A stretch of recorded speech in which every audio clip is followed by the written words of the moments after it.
Uh-huh. Alright, now I have sound. Let me just double check. Quick, sing some copyrighted music. So far, the small snippets of stuff we've played on the DC hasn't actually muted the thing. I'm always paranoid about playing anything, because if anything does happen, it'll just mute the stream. And then we'll lose all the audio. So every time there's like an intense scene and like copyrighted music gets played, I'm like low-key, like on one hand I'm like, ha, this is amusing. And on the other side I'm just like, Twitch, please don't mute it. I think personally that the Call on Me was one of the most defining iconic moments of the DC. That was good, that was good. And it didn't get muted, let's go. Wait, which bit, sorry? When Terravine came out and we played Call on Me. Oh, right. Call on me. Alright, so since Baron was absent from the previous session, I'm gonna get everybody rolling. I think Baron should do the recap. Yeah. Except but also to everybody watching, welcome to the Disappointment Crew. Sorry, no. To the shiny ones. Was that honest? Did you actually make that? Yes, I made the mistake. No, okay. Oh, dude. No, I did that on purpose, okay? It's not as bad as it seems. Shiny Boys, episode 35. Hello. Welcome. I would like the closest number to 3.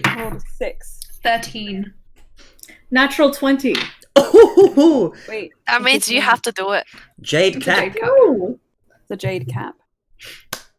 Hang on a sec whilst I open. Session 34 was the last one, right? Yes. Yeah. Okay. A lot of roleplay happened, I think. We're attempting to use the notes again. Now we remember how that went last time. Yes. 31. It was 32. Shoutouts to Aylin, Gosh, by the way. this Thank is you so very much for incredibly the notes. detailed. Appreciate it. 33. Wait, 34. what shirt Right. are you wearing, Aylin? Oh, it's. You can see. Hang on. I just see rainbows. I assume it's Rainbow Dash. That's like what I would be wearing. Yeah. If I had a shirts with decals. Is oh, this one's my Eevee one. Is it the Eevee Pink Floyd? Yeah! Let's go. Hey, wait, can you see that thing in the back of my room?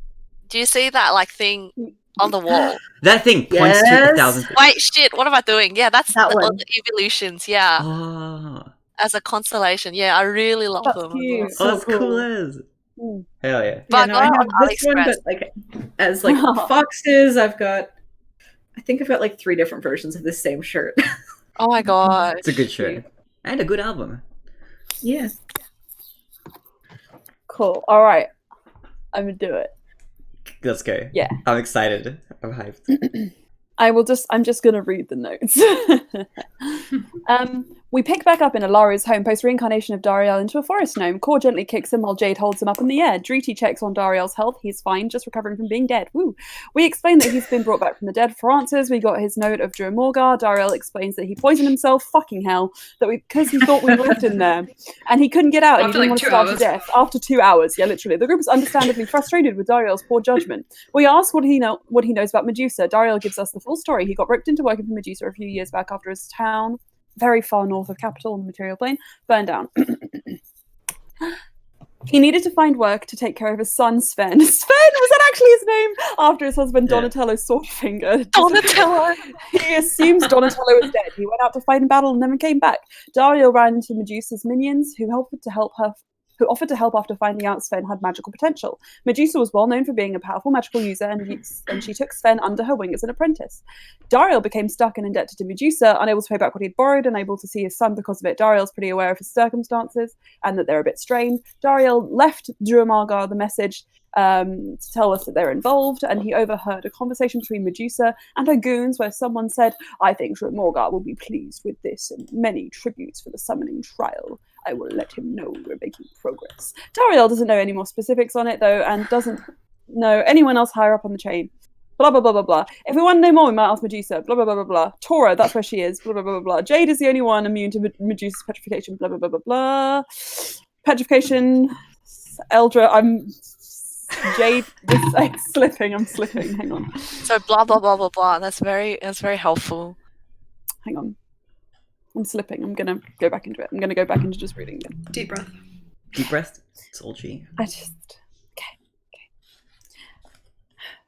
Jade clarifies that the Druamorgar in question must be the king, and also tells Dariel that Eldra was petrified completely recently. Drita adds that she was also beheaded. Yikes. Jade thinks either Druamorgar doesn't care about his daughter, or perhaps Medusa isn't aligned with the king anymore. Dariel asks if the king is still missing as far as we know, so maybe Medusa got rid of the king as well. Dariel thinks it's odd that she might take them out of the picture if they were previously working together. Drita suggests that maybe Medusa has what she needed from the king. Dariel says that for all Medusa is, she would never go back on her word. She does have fine print and would try to skirt around things, but she would never break a promise. Ilaria confirms this to be true. Kor suggests that Ilaria might get fancy and try to seduce Medusa. Ilaria isn't exactly opposed, but she doesn't know if that would work, since it's been a long time and this Medusa isn't exactly the person she knew. Medusa was always interested in dark magics, but she wasn't necessarily much of a spellcaster in the past. Jade suggests that if we could get in to talk to Medusa now, we might be able to find out more answers from her directly. He can approach her without fear of being petrified, while the rest wait on standby. Perhaps Kor and Driti, as animals, could wait and do a little side spooky sneak attack. That was definitely in the notes. Kor asks for any tips from his mum about which way Medusa might swing, and she thinks a bit more femme and a bit more of a blonde elf woman would suit, and so Kor becomes a lyric. Plan. We go to Tora, try to get a meeting with Medusa. Perhaps if we seem like we want to make a deal of some sort, she'd be amicable to our cause. Dariel seems concerned, but we don't really care about what he thinks. And Jade points out that he doesn't even look like himself anymore, so he should definitely come with us. Tamar and Avros should stay at the house with Ilaria. Avros and Tamar aren't exactly keen on staying behind, and Kor thought Ilaria was going to help us seduce Medusa. But Ilaria thinks Kor could pull off the seduction himself, given how powerful and charming he is, pointing out his wanted posters as proof. Kor still wants to know what happened with the ones where he and Tamara wanted to manslaughter him, tells Tamar they'll be talking that out after this. Ilaria doesn't think Medusa is all there anymore, that part of the magics she was messing around with might have destroyed her. Ilaria also tells the group that whilst it's possible to teleport into Tora, it's impossible to teleport out of it. There is a natural force field caused by an artifact that has been there for as long as the tree has been alive, and will incinerate anyone who tries to leave the city. Jade suggests that maybe Kor and Driti can be a stealth team. Ooh, disguised as some animals. We've done this already. We've been around here. Baron, Dariel, Medusa, meeting. Wow, Kor isn't sold. Jade points out Tamar's life is on the line, and we do like Tamar. Drady brings up that even if we aren't going to try and meet with Medusa and Tora, we should go there and alert the elders that Tormalar is gone. Ilaria asks who. Who knows if Tormalar vanished, and it would be that's us. Peaches, assumably Celeste, and other things. Dariel is for Jade's plan. Spirit Nagas. Dariel thinks it's certainly possible. This is really difficult for me, guys. I just need to know. Great. My brain does not fix in one. It doesn't do linear narrative. Okay, right. Okay, I'm doing it. So, talking about Tormalar, we discuss it. It was either destroyed or disappeared. Dariel says that as far as he knows, Medusa isn't that powerful yet to teleport the whole city. Ilaria asks if we're going to Tora, regardless of what other business, we should report Tormalar's disappearance. Blah, blah, blah, blah, blah, blah, blah, blah. We could disguise Tamar and Avros, but they're probably safer with Ilaria and Sapphire Man. Tamar is on board with staying behind since he's definitely wanted by Medusa. Avros pretends like he's also wanted by Medusa, which, even though he wanted to go with us, does backfire on him. Yeah, Kor breaks up with Avros and Tamar because they're being cowards. And while Kor and Tamar weren't necessarily back together, he re-breaks up with them anyway. Kor tells Avros and Tamar to go down to the basement or one of their other rooms and get out of sight. Jade is ready to escort sulky Avros and Tamar wherever he's instructed. Tamar starts to head outside. Okay, guys, I need to go off the book for this because this is fucking ridiculous. Go for it, indeed. In Kor's own home, Tamar couldn't even listen to one bloody flipping bloody hell instruction. He just had to go off and sulk, didn't he? If he just listened to Kor, if he just thought like, oh, actually, you know what? I'm a guest in this home. I should probably this one time respect this person's wishes, especially considering they're in a heightened state of emotion and we've just gone through something a little bit traumatic. Maybe it would be good to just give them what they ask this once, and then I can satisfy my pride and my ego later. Well, fucking hell, he didn't do that, did he? Anyway, so Jade tries to respect Kor's wishes and take Tamar down to the right. They didn't say basement. He was going to just take them to Ilaria's room because basements. But Tamar instead decides to go outside. Plot twists. Spirit Nagas. We fight them. We're fine. But we get angry. Oh, there's 2 more pages. You Okay. tell him. Sorry. Yeah, there are 2 more pages. Laughs in Aelin. Accurate. We fight Spirit Nagas. We go down to the basement. Me, Kor, and Tamar. We're having a talk. We're going to talk it out. Jade wants to be the mediator for the discussion because he knows that, Kor trusts him implicitly, and he thinks he's gotten along very well with Tamar at this point. So he's made some progress there. So he goes. This recap is just like Jade is amazing. Everyone else who made mistakes, think about it. Yeah, and I exactly. agree. Yeah. Oh yeah. Okay, that's it. That's it for the Jade gush. I also feel like Kor should have been respected by Tamar, and Tamar just did a disrespect. Disrespect on your fields. How would disrespect you, Kor? How dare he? How dareth he? Cool. So, I forgot half of this, but this is reading again. It's kind of funny. Jade goes down as mediator. Tamar explains that the manslaughter charge, which Kor was worried about before, was due to him being framed for kicking a dwarf out of the gambling ring and cheating at blackjack about a month ago. The guy got mad and told him that he was going to frame him and Kor for manslaughter. Wait, so who died? I don't know. No one. The dwarf was just like, I'm going to frame you. I'm going to frame you for manslaughter. Tamar was like, Kor was like, wait, what makes you think he framed us for manslaughter? And Tamar was like, oh, he said to me as he was leaving, I'm going to frame you for manslaughter. And Kor was like, oh, and Jade was like, oh, okay. And then, so Kor asks why he would have been included in this frame job since he wasn't involved and doesn't remember this dwarf. And does get a sense that this person might have been in disguise or a shapeshifter or would know that Tamar associated with Kor. And yes, Kor is sus, but we'll deal with that later. Kor just won't use the face on the wanted poster again for a while. Tamar sometimes lets his emotions get away from him. Jade expresses that Tamar needs to respect the rules of Kor's house while staying with him, and Jade is displeased. Kor points out that Tamar and Jade resort to violence very quickly. Tamar apologizes to Jade and Kor for his actions and not thinking before acting. Tamar's got some big emotions weighing on him. Kor asks Jade what to do, and Jade thinks that perhaps comfort might be better than tough love in this case. Emotions are complicated. Kor gives it his all and gives Tamar the space to talk about his emotions. Tamar is resistant to talking about his feelings, but Kor manages to get through to him. Tamar is scared of death, and he feels like he's a bit useless in battle. Jade suggests that Tamar try to support the team in other ways, like in fighting, like baking or carrying things. Jade offers to instruct Tamar in the ways of the punch. Kor is upset at the prospect of Tamar potentially hurting Jade. Kor puts a beanbag between them. Tamar punches the beanbag with the saddest show of force that Jade doesn't even feel it. It's so embarrassing for him, personally. The saddest show of force. Tamar thinks there could be something to this, and maybe it would help his emotions since they don't really work out the emotional things. And Kor offers a pen and paper to Tamar to write down what makes him sad. Tamar is stroppy about writing things down. Jade refuses to help Tamar since he doesn't really think he wants help, and Jade steps outside the door to give them a bit more space but continues to listen.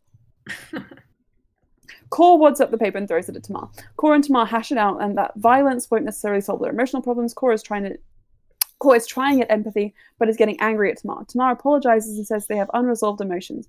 Kor suggests listing the top 3 things that are bothering Tamar at the moment. Dying by petrification is 1. Fear of lava and falling is 2. The last one is that he'll grow old and die because Kor will leave him because they can't resolve their differences. He's been having trouble moving on since they broke up 3 years ago. Kor points out that Tamar still has Penny. Kor realizes there's a bit more on the table than just a little thing, and sits with Tamar and they get into things. Kor explains that the lifespans are very different and he doesn't know what he is. He just doesn't know that he just knows that he doesn't age very quickly. And Tamar is having trouble moving on since they've reunited this way, and given the people who want to kill him, it's not really feasible for them to separate at the moment. Kor expresses that he doesn't think he's really good for the other people in the long term, and monogamy isn't his thing. Once things with Medusa are sorted, Tamar wants them to try taking a break from each other so you can live more peacefully on the material plane. Kor doesn't want that because it would make him unhappy to not have Tamar around. He understands where Tamar is coming from, but he doesn't want Tamar to leave. Tamar tries to get into the why, but Core deflects, so Tamar agrees to get into it later. But he does acknowledge that Core himself has a lot of unresolved feelings. Core needs to find his parents and find out what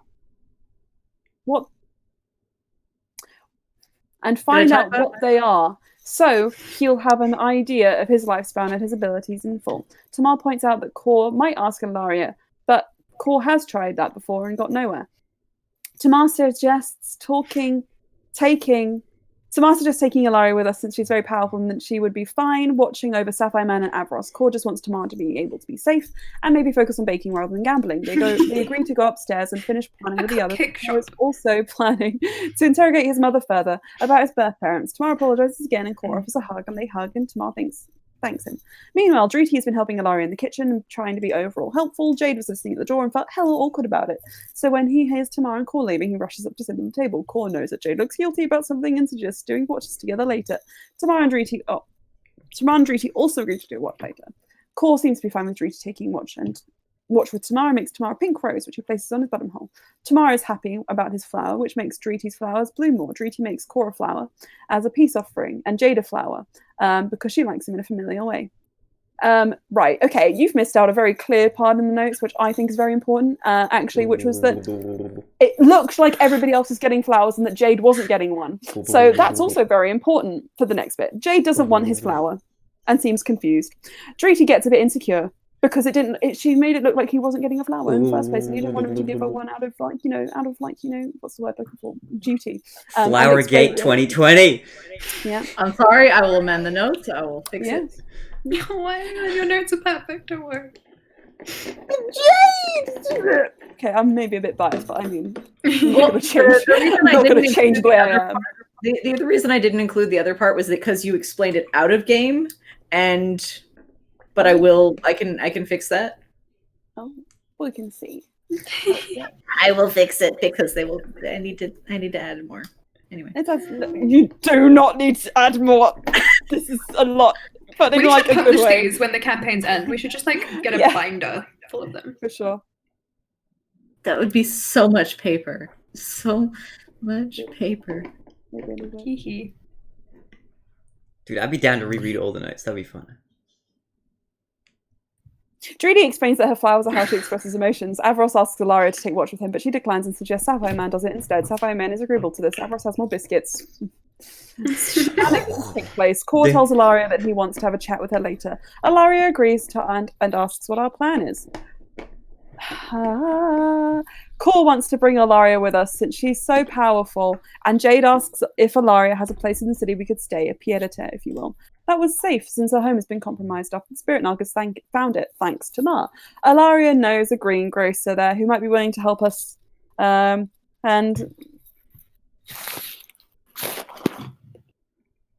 since we've got a plan now, we all go to the city. Have we done that already?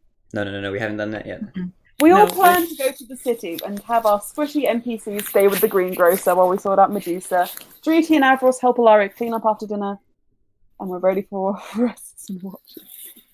Can you imagine if you were like, have we done that? Yeah, you guys have already gone through the city, you talked to Medusa, you guys worked out your differences, and you're on the way to capital now. We'd be like, what?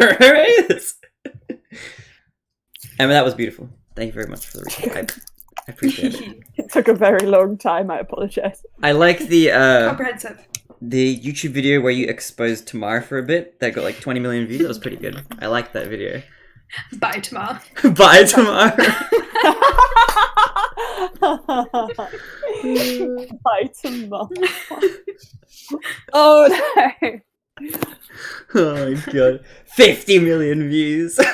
It's D&D, except the D stand for Dramageddon. Yeah, drama and drama, 5E. Mm-hmm. But with that... Isn't that just what D&D is? Really, yeah. Kind of. In a way. But it's good drama. It's the drama like the soap opera kind of drama, you know? Like Real Housewives. Mm. But anyway, with that, welcome back to the evening. You are all here now, getting ready for your restful watches at night to happen before you guys set off on what I'm presuming is a short trip to the city. You guys are now at Core's place. You're not all that far away. A short travel there will only take a few hours at most, since you guys have pillars at your disposal. So, I don't actually remember what watch order we were doing. So, does anybody remember what watches we were doing, or do you want to do it again? Also, hello, Baron. You're there as well now. You were there the whole time. Would you like to go? What's Baron up to? Yeah. James is sitting at the table, like staring at his like flower, just like Baron. He's here. What's Baron doing? Yeah. He is enjoying himself. How? By giving himself a nice facial. I don't know, designing new costumes to wear. Nice. He's designed a hobgoblin costume, which may come out sooner or later. Beautiful. I'm looking forward to the Baron catalog. It's gonna be Yeah. out in the winter issue. Okay. Tamara looks around. I could take a watch. I forgot if we did this already. I'm having deja vu, but I feel like we haven't, so I'm happy to do a watch if we need to. We did set up the watches. Oh, really? Do you... We can. We planned this already. You're going with You're going to be doing this with Driti. Oh, that's right. I think I passed out or something. I completely forgot. Mm. Okay. Or maybe you were just You being were pretty conscious the too. regular you. I Yeah. don't know. I think I blanked. I think my brain just reset a little bit. But I'm back. And conscious and ready, I think. It's not concerning, I don't think. Okay. He looks at the rest of you. Who else was going on watches? Jade. I am. Who were you going with? Cool. Core. Okay. And Tamar? Yes. What? Did I say Tamar? Wait. Ambrose just responded to Tamar. Call me by your name.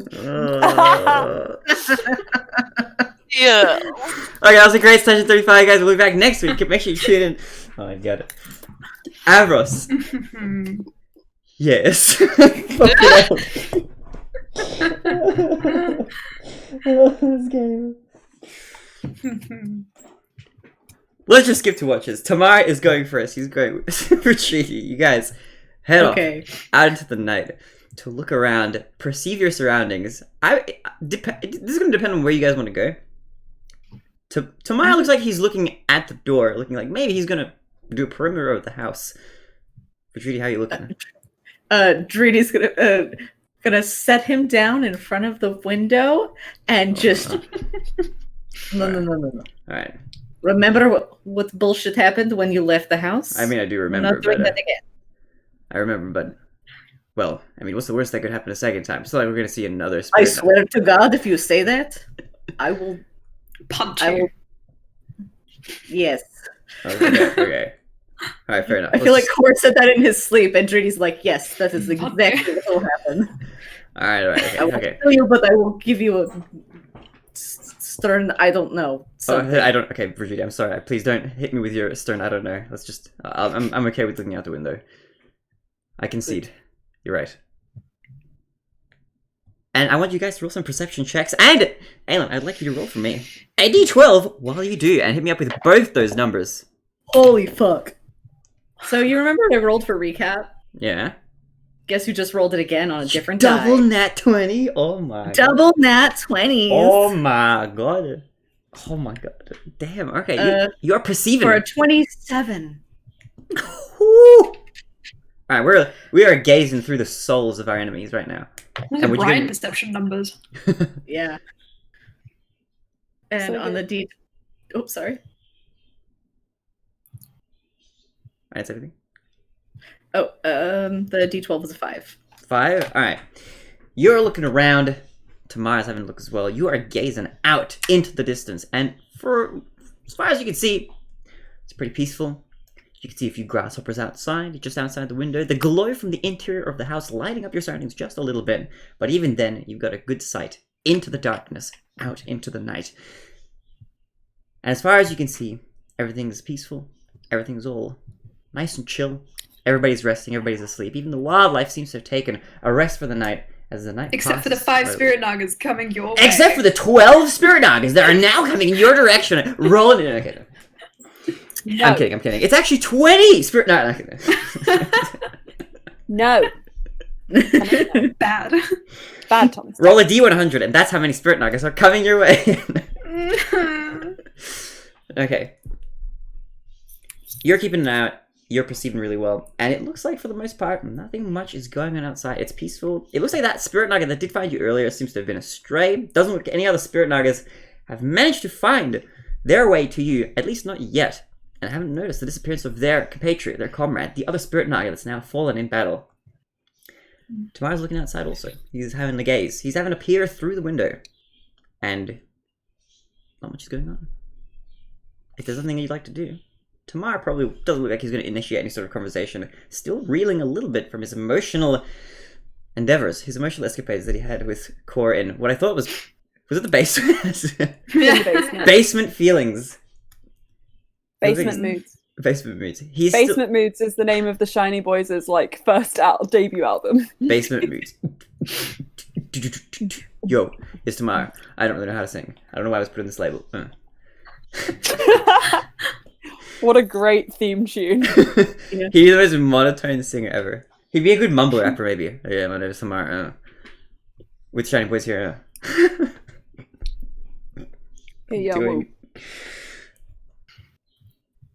You're looking outside. Fujiri, is there anything you'd like to do while you're looking outside? It seems for the most part it's peaceful. You don't see anything crazy out of the ordinary. The sky looks beautiful. The stars are shining, lighting up the Feywild. Even through the canopy of the trees, the moonlight manages to reach you.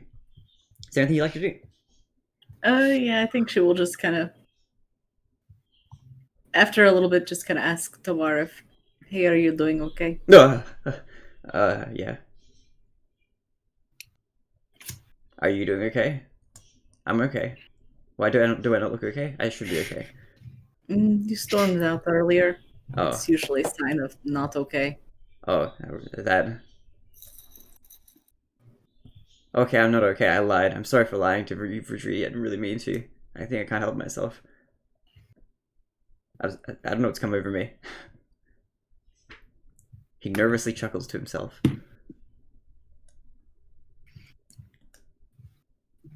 Yeah, I think they're okay. I'm dealing with some feelings. I had a talk with Core earlier, and I think I need to sort some stuff out inside my own head a little bit. You know, emotions can be like that. Yes. And is it awkward in here? Or is it just me? It's probably just me. I'm sorry. I have that effect on the environment. Only as awkward as you're feeling. I feel very awkward all the time. It's constantly. It's a stream of awkwardness. I don't know how to stop it. Just take a deep breath. You'll be fine. I felt a little bit better. Oh. Man, is it just me or is this nighttime really dark? Did he roll a 1 on his perception? He rolled really badly. Because it's not that hard to see out the window. But thanks for, I guess, checking up on me. I appreciate it. But I'm sure everything will be fine. You don't have to get into it. I just wanted to see if you're okay. Oh, okay. Well, I'm not, but I really appreciate you being here with me. I think that makes me feel a little bit better. I'm less not okay than I was before. So I appreciate that.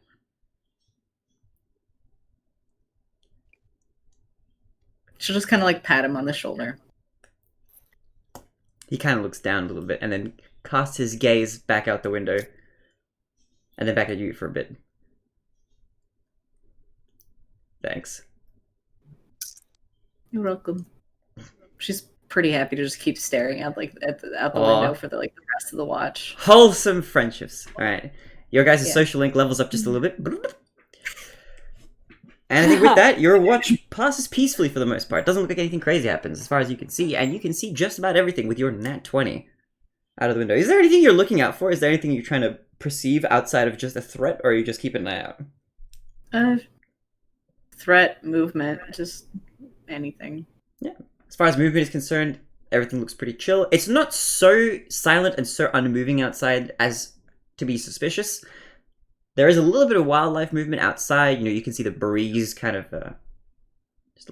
just jostling the foliage just a little bit. All seems well. And with that, your watch passes peacefully.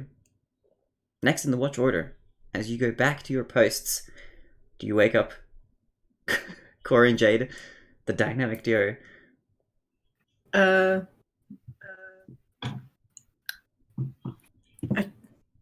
I think instead of Cora and Jade, what she'll do is wake up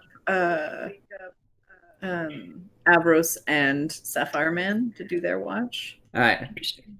Sapphire Man opens his eyes as you enter the Trudy's room. waiting. Oh, Trudy's waiting. Wait, huh? I missed what you said, Lily. I said, is Trudy avoiding Jade? No, Drudy's letting Cora sleep for as long as she can. Oh. He doesn't need the beauty sleep, but he appreciates the sentiment. Avros does. Yeah. As you walk over, Tamar pokes Avros in the side, and as you walk up, as you approach Sapphire Man's eyes just open as you get close enough. Evening. Avros groans. Oh, what year is it? I don't want to get up ever again. This is overrated. You volunteered for. Oh, sorry. You volunteered for a watch. It is your turn to be awake. Oh, that's right.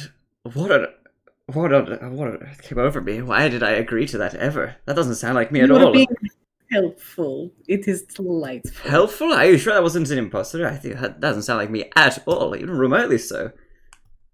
But okay. I guess I'm awake now. I'll have a look outside. Thank you for the notice, Sapphire Man. Are you ready? Ready for what? We're going to perceive danger and protect our friends from the nightmares outside. What is a nightmare? You know what? Never mind. Come, just follow me. Follow me. We'll have a look through the window.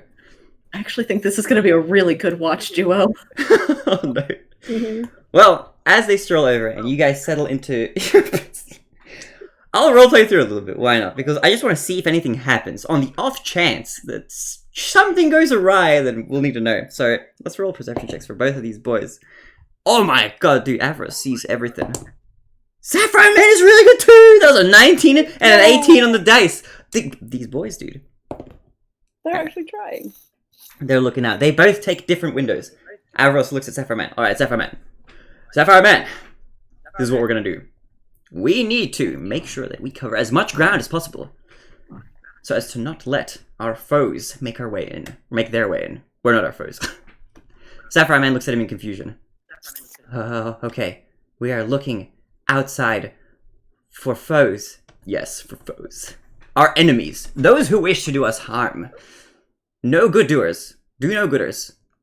Those who are evil. Outside. Who lurk in the shadows. Okay. I will keep an eye out. Avros. Very good, Sapphire Man. Take that window. I'll take this post over here. We'll rotate. We'll make sure that we cover each and every single window in this house. But first, I'm just going to help myself to a few extra biscuits. And then I will join you in just a moment. And he goes over to the pantry and pulls out a few more. Sapphire Man looks out the window. And he scans the horizon with a blank face. Blank stare. Looking out onto the environment just to see what lurks within the nighttime. Outside, Avros, having said that he'd be back in just a moment, spends a bit more time than that, a handful of moments maybe, at the pantry, scoffing down the biscuits. We are running out. There are quite a lot of them, but he's just, the human vacuum cleaner himself is emptying the pantry of all these biscuits. I think I'm going to take some of these for the road. Core will thank me. I'll offer him a few. And he takes a few containers, a few tins of these things with him. So if anybody needs extra rations, anything like that, Avros will have them on hand. And he goes and he sits by his post and he peers outside. And they sit and they watch. And their watch passes peacefully, just barely. The D12 not hitting the interaction. After their watch comes to an end, they then go over. And Avros blows on Cora's face. Are you serious? Core kicks him. His foot just goes right up. Ouch. Ow! You hit little Avros. Oh, how could you do that? This is also why Drudy let Avros go next. Yeah, but Trudy wouldn't have blown on Core, would she? He writhes in pain on the Well- ground. Core steps on him as he gets out of bed. Oh, Oh, this is not so wanna bad, really wake actually. up. You get up. Sapphire Man goes back to his post. He nods in your direction as you wake up. Core, are you taking this watch with anybody? Oh yeah, Jade. I will not blow on you. I respect you too much. Oh. Sapphire Man nods at Jade. Stay vigilant of foes, for they seek I to will. harm us. Oh no, did Avros talk to you? Yes. That is a concern. We had some good discussions. Bonding time, you know. He's really I good don't know at if observing. Core Sorry. bounces a little bit on Avros's chest. Yes, this is- Okay. let us I go. will. Yes, I'm going to sit by this window. And this window, it's where I will stay. Alright, you sit by a window. Core, how you doing? You looking out? I make myself a mojito in the kitchen. You make a mojito. As you enter the kitchen, you do notice a fairly noticeable, breadcrumb trail, biscuit crumb trail leading from the pantry directly to the writhing man on the ground, on whom you once stood. And you make a mojito. It's amazing. I don't have to roll for it. It's just good. Okay, Mhm. I trust you. I think you've got enough expertise and prowess in the mojito making arts that I'll let you have that for free. And with that, I'd like you both to roll for me perception checks, and you can decide between yourselves who's going to roll the d12 for me. I Core rolled is a not natural so much. 1. on my Natural one. perception. You are looking at one of the I think I paintings rolled a on the 9. wall with a window in it. It's hard to see. It's kind of dark inside the house. Before you realize you're not looking through a window. I think Jade is probably just sort of staring blankly, just like, She's processing. Hold on, I'm just getting my stats up. My internet's so slow. Old G. In that case, Jade, while you have your nat 1, would you just like to roll for me the d12? While Core gets his eyes ready. 9. Oh my god. D12? Yeah. This is going to be funny. If you guys roll perception badly and it hits, you guys are not even going 3. to see what it is. 3? Okay. As you both stare, kind of sort of outside and then at each other a little bit, and Core, you're kind of focused on making your mojito, and Jade, maybe you're a little bit distracted by Core's making of his he's psyching mojito. himself up to sort of talk, to sort of get the conversation going with Korn. He's just Okay. Are we okay, even going to get a conversation before Well, 5 no, spirit nuggets? that's what I'm thinking. But Before 27,000 spirit nagas make their way, this is going to be the end of the campaign. No, okay, it's fine. Sold you. It's actually 28,005. No, okay.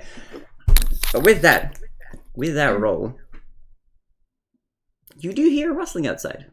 A little bit louder than you would generally hear from just general wildlife out in the area.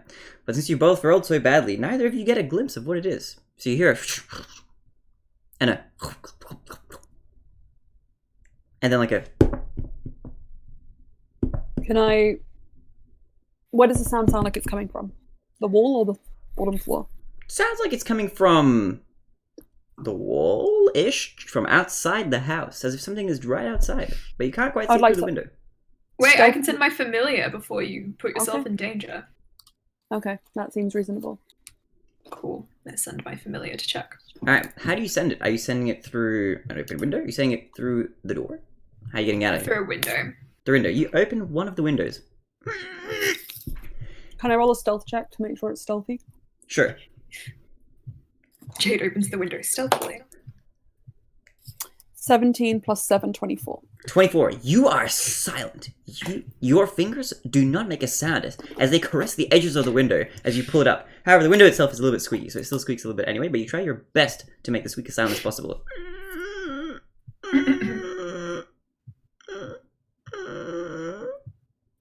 Oh, And it's open. And Corey, you sent your familiar outside. Now what your familiar will see as it exits the area. Does your familiar have to roll a perception check as well? yeah, I'll do it. Alright, roll to proceed Okay. with your familiar. Does it have different stats if it's a familiar? I can't remember. I know Wild Shape does. Aelin, I'm looking at you. Not sure. Do I feel like I hear like a heartbeat from Lily's end or something. Yeah. It's probably music. I'm sorry, I'll turn down the. No, it's okay. I was just like, How dare they be? I was like, I was feeling my chest. I was like, is my heart so loud that I can hear it through my headphones? How's that? Is that a bit better? I can still. How about now? Yeah, now I can hear it. Better? Okay. OG. okay, let me pull up some familiar informations. If it's my stats, it's a 13. Okay. Around that point, I think, regardless of what the familiar stats will be, I think you'll get kind of a similar roll. But while we figure that out, I'm going to say that generally what you're going to see is, as you look out, you see a wild, Feywild pig outside the wall. He's brushing up against the side. He's nibbling on some 4-leaf clovers for good luck. Just outside the window. He's just barely missed it. The reason you couldn't see him before was the windowsill was just a bit too high. And he's making his little noises as he's just munching away. Okay, so it says that you can see through your familiar's eyes and hear what it hears until so I feel like that is up to the DM as to whether or not, like, if whoever has the higher stat, or I'll just say in that case that it's just gonna be your stats. That'll make it easy for me. So you see this big piggy, this purple pig, munching on some grass just outside the house. It's been a while since you've seen a Feywild boar, but it doesn't seem to notice you from. Sorry. Of course, summons his familiar back and just shuts. You shut the window. The chewing becomes a little bit more muffled as you go from, you hear it very closely with your familiar. With the window now closed, it's just more of a. Thank you, Thomas. Coming from the outside. Thank you. I've always wanted to do that. But outside of that, it doesn't seem like all that much is going on outside. You guys are vibing inside the house. Is there anything you guys would like to do? Well, if you want bacon for breakfast, there is an option. You could catch it if that's what you want. If it's still around in the morning, I don't want to risk myself and just you. We can have a squad hunt for the pig. It could be fun. Jade kind of just looks back out the window. You want a mojito, Jade? I can make another one. A virgin one, just for you. Sure. That's very suitable. Or stupid. Core goes over to make him a mock mojito. Alright. So, Comes back with a little umbrella. thank you. You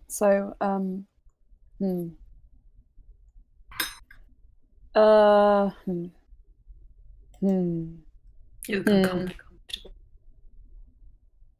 Not uncomfortable. I'm just trying to think about how to. I might have been. Why didn't you tell me about your parents? What you wanted to do? Were you spying on me, Jade? Were you Yes. doing a little spy? Yeah. I was, yes. I did hear some heavy clonks outside as you ran away. Well, I don't really talk about my parents. Haha. That's the reason why. And it never came up in conversation. If you want to ask me things, I'll answer, but it's just not really something I like talking about. But you were forthcoming with Tamar. I dated Tamar for 12 years. You become quite forthcoming about unfortunate things as well. Like, I think I'm just a bit confused about things, is all. Would you like to know about my parents? I don't like. I have this problem. I don't want people to do things or say things because they feel like they have to. And that's that's the reason why I got so resistant, closed off with Dreety. I didn't.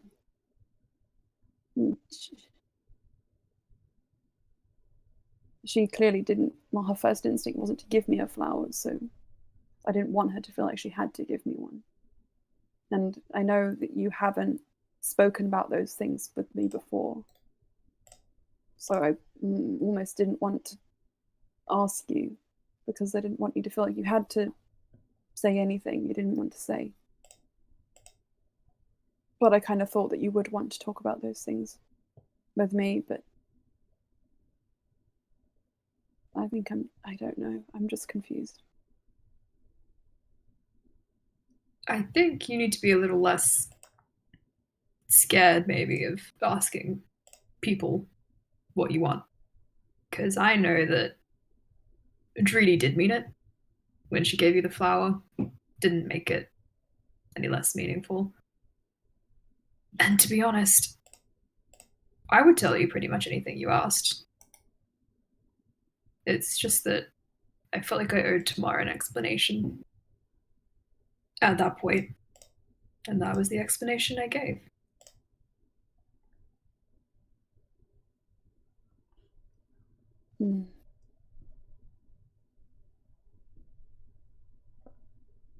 Okay.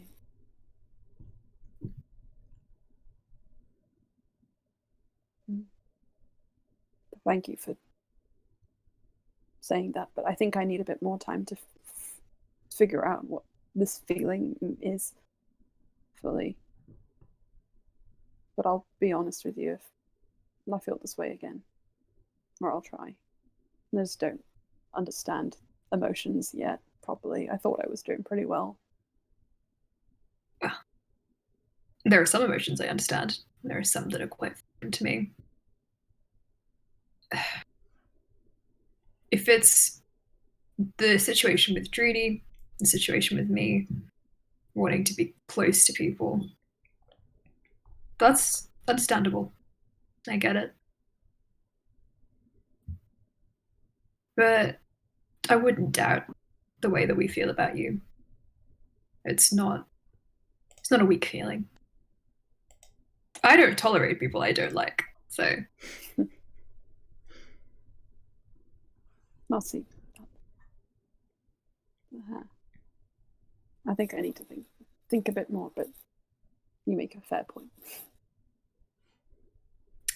If you need any help sussing it out, I will probably be on your back enjoying the trip. I will do whatever I can. Do what you want to. Yeah.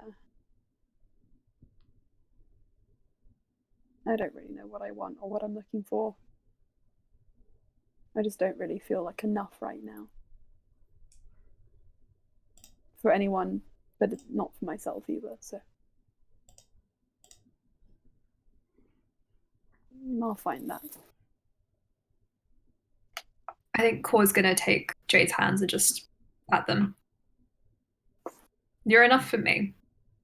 I don't want you going anywhere. Don't doubt yourself. Do you want a hug? No, I'm giving hugs today. Oh, I would like to give a hug to you. Oh, right. Okay. If that's okay. If this is what is going to happen. He folds Jade into a hug. Okay. This is fine. I've hugged you before. I carried you on my back. I've cradled you in my arms. This is fine. Okay. Hug. And that, I think. You have to hug me back. Okay. Hugs. This is great. Forgetting that We we could just drowned in dreams together and like yeah, that was quite dramatic, wasn't it? roped to each other's backs. So I guess a hug should be quite simple, but yeah. I've been roped to many backs. But you've got quite a nice back, Jade. Okay. I'll let go now. He releases.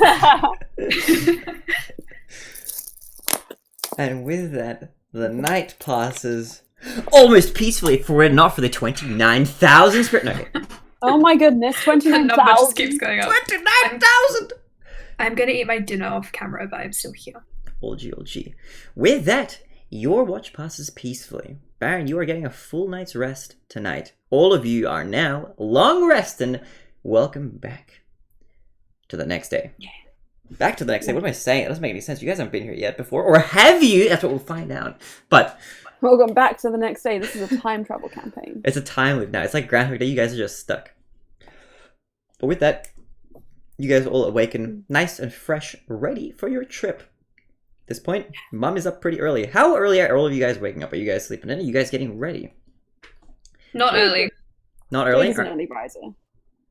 Core is sleeping in. Jade is getting up a little bit early. Avarice will opt to sleep as long as humanely possible before having to leave, having no other option but to leave. Humanely. Jade sleeps as long as inhumanely possible.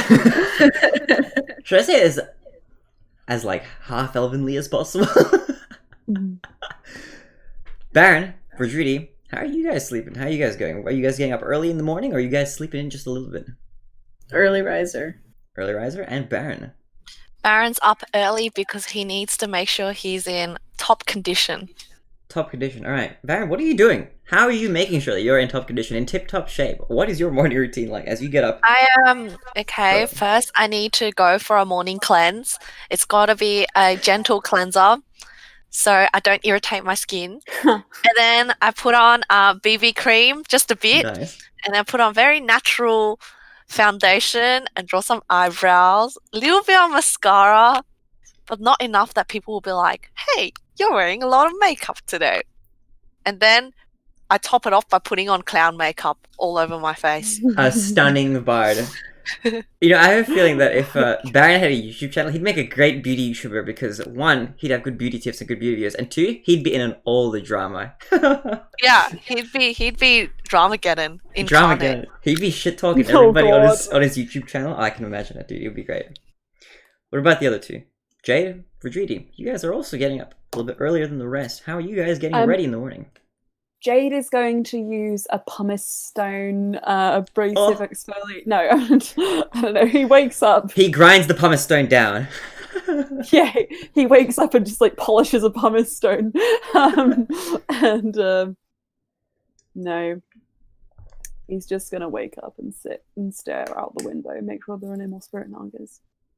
Alright, you're sitting up, you're looking through the window. Dario also gets up a little bit early and he's nearby you.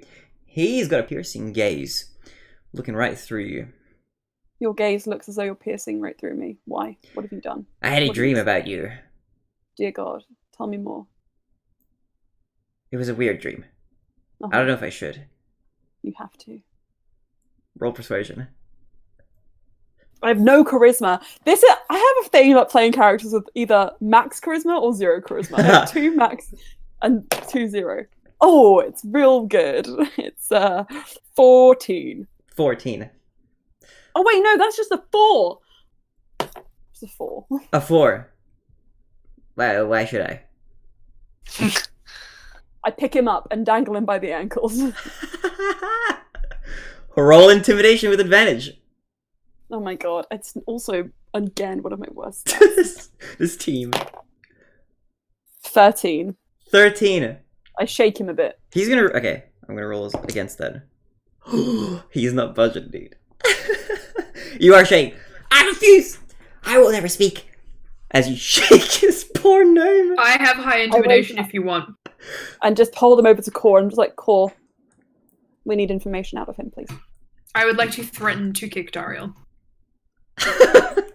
In the little Dario. Oh my god. You guys run back time and like, I will kick you if you don't tell me about your dream. Shall I intimidate him? Yeah, intimidation with advantage. Let's go, boys. That is... What's that number? 15. 17. 17. He's not... this is not even a big deal, but like he rolled 2 nat 20s. He's not budget. Tamar, I don't care. I will die to protect the secret. Tamar, we need you. Tamara is currently asleep, just snoring on the side. Meanwhile, I Rodridi. go and wake up. Baron's got really good intimidation. Baron, you go and join the bully pile. Rodridi, how are I you spending your do. I morning love while this bullying. is all going on? I love it. Drudy is helping Ilaria with like morning things. Oh, alright, you guys Being make helpful. You guys Yeah, are she's making ignoring. some tea, getting some doilies ready, setting up the table for a nice breakfast to get ourselves nice and energized and hydrated and in good, lovely spirits, and to plan before we go on our mysterious journey out into the wilderness that is the city of Torah. So you're just helping her out. She's having some nice times bonding with you. She's a very smiley person. She's just naturally very cheery and very happy. She's having a good time. And you guys are making some good-ass tea. What kind of stuff are you making? Literally whatever Ilaria wants to make. She's just like it kind of seems like she is latched on to here's a mum figure. My mums are missing, and I'm trying to like not stress, so I'm being helpful as a way of not Virginia, stressing. I'll give you a secret recipe of mine that even Core doesn't know about. Or at least I don't think he does, unless he's snooped through my personal recipe books. But this may help you in the future if you need it. 2 ingredients. Chrysanthemum. Black fay berries. Tea with the 2 of these will increase your stealth by an entire D10 for the next 8 hours. That's what we're brewing today. I think it might help us getting there, just in case you run into some nefarious people on the way to the city. You never know. This is true. Thank you. And you guys brew some tea and just have a chill morning. Alright, back to the bully pile. You are dangling Dariel. He, for whatever reason, is deciding not to not to relent. He really is. Alright, Baron joins the bully pile. Yeah. He struts up, and then he puts on his hobgoblin disguise. Okay. And goes, Dariel! Tell me the information! And he starts speaking Abyssal for half of that as well, because it's extra intimidation. I'm intimidated. I'm intimidated. I'm right now. intimidated too. You And can- this will just like You can roll with advantage. He's gonna roll with disadvantage. So it's like Okay. double advantage. Alright. Awesome. Jesus I got it Christ, with Dariel. advantage. Oh, okay. Right, I got a... What's that? It's a +6. So I got a 24. You see him start to cry. Okay, I'll tell you. Okay, well, what do we want? I wasn't really listening. I just had a strange dream that Jade asked about. It wasn't really anything that special, but it was kind of strange. I dreamt that we were all turned into stone, and Jade wasn't, and Jade was really worried about all the party members except me, and kicked me off the edge of the tree, and I fell all the way down and Sounds shattered. accurate. That's not a dream, that's a premonition. Oh my god! And he looks at Dariel. Jade, now with a fear in his eyes a little bit as well. Dariel, listen to me. I speak to him as I'm holding him. Yes! Listen to me. I will not hesitate to punt you. That is for Core, true. And also true for myself. Okay. However, at the moment, you seem to have some kind of role within our team, and it makes sense from what I've observed and what I've learned over my time in society that if somebody is useful to you, you have no reason to hurt them. And also because that is not exactly something I want to do. I don't think I want to hurt you unless you lose meaning to me or give me reason to hurt you. Okay, I'll try not to Does lose that make meaning. sense? Yes. Yes. I'm only trying to reflect upon the emotions I've learned. This is not necessarily intimidating. I don't think. I want you to know that I will continue to hold you upside down and will hurt you if I have to, but I don't want to. Okay. But right now, maybe I won't, but maybe I will. Okay, it's a Maybe little I bit won't. intimidating, but okay, alright. Are you sure? Maybe you're just cowardly. Maybe. Yes, that's definitely it. I agree with you. I don't disagree with anything you have to say. Cool. You just do upside down, dangling from your grip. I understand. I mean, you are exactly the kind of coward who would, for example, kill themselves because they were trapped in a room for an hour. Yes, you're right. And at this point, Tamara wakes up. Poison. Again, you did poison yourself after an hour of isolation. It went for like, I don't know, it's gone down to an hour. Yes, you're right. You're right. I I'm don't know why I sorry, did it was 2 hours or so, wasn't it? that. I forgot exactly how long it was. But it was a little bit, it was Maybe more, it was a bit longer. 10 minutes. 10. 10. After 10 minutes, Tamara wakes up. Did Dario do something again? He's always doing something, I think. Oh, Yeah, okay. if that would help you. Alright, I'm gonna have breakfast. Good luck with interrogating Daryl or whatever it is that you're doing that justifies holding him upside down with the entire group around him. Where's Rodridi? Is Rodridi helping? Oh, yeah, okay, I can see them now. Alright, I'll be over there near the breakfast table. Okay. Okay, and he begins walking off. Okay. And Avros is still sleeping. Rodridi, Tamar makes his way over to you. You guys are just about done getting prepared for the morning. We now have a little bit of a breakfast pile ready for everybody to scoff down, with the tea for everybody as well. And, like I said, for those of you, for anybody, for any one of you who'd like to have that tea, from the point that you drink it onwards, for 8 hours you will have a D10 bonus. 1d10 bonus to your stealth roll when you decide to roll your stealth, if you decide to roll at any point within the next 8 hours. Interesting. I drink the tea. Me too. Definitely. Tamara also drinks the tea. Tamar needs to drink the tea. Yes, I'm inherently not very stealthy. I'm a big guy. I make a lot of noise as I walk around. Avros should be force-fed the tea as well. You hear Avros snoring from the other room. Alright, someone pour I it blow down up his his throat. nose. I blow up his nose. You blow up his nose. Cool, I just had a strange nightmare. A gust of wind blowing my very... Well, maybe I shouldn't say. It's quite gruesome. My head inflated. Blowing all your orifices. Quincy. Oh, hello, Baron. It's good to see you too. Good morning, beautiful one. I can see you're as dashing as ever, just like me. Ding. He strikes the pose. I like your clown makeup. Oh wait, no, I'm in a hobgoblin costume, Thomas. I like your hobgoblin outfit Thank over you. the top of your clown makeup. Only true artists can appreciate this. Alright, you two, stop flirting. Go drink the tea. The tea. There's I'm not tea. flirting. To be... What's the tea? What did I miss? What happened? Drink this Drop tea. over your It shoulder. gives you magic. Ooh. He guzzles it down. And with Guzzle, that, guzzle. if you all drink it, then you guys all have the bonus. Now, Alara looks at the rest of you. So, what's the plan? Are we Let's heading go over? to Tora, Yes. to the greengrocers, Yes, to my and compatriot. once we know the situation there, we can discuss how we want to proceed with Medusa. But I think we shouldn't set our goals too high. We should just one step at a time. With the knowing we're going to try and confront Medusa, get to Tora first. I think that sounds reasonable.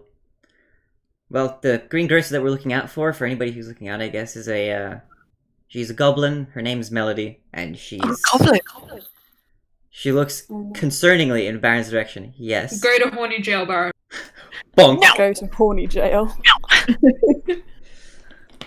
She smiles a little bit.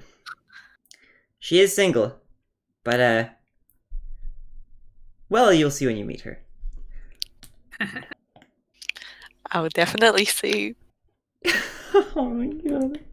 Uncomfortable. Baron takes off his clown makeup and and puts on his best goblin makeup. That is called catfishing.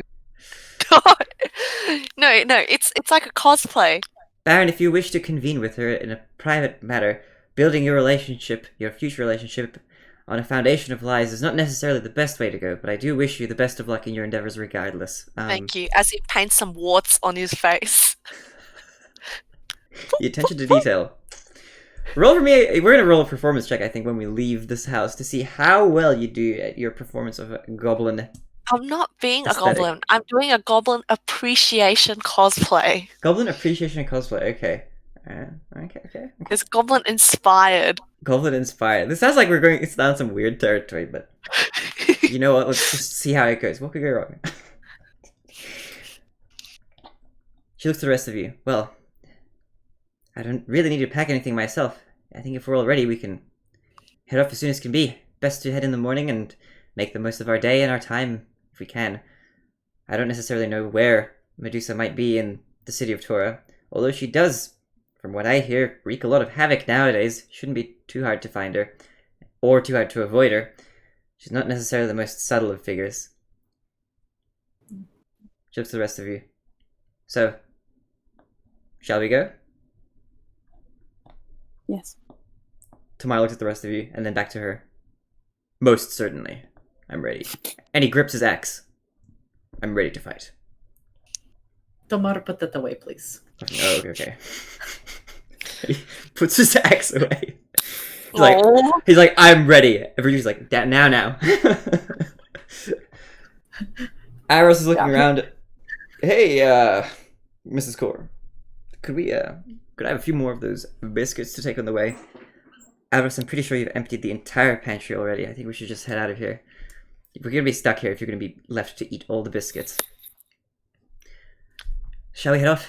She stands up, she gets ready, and she heads to the door. And as she does, the others follow.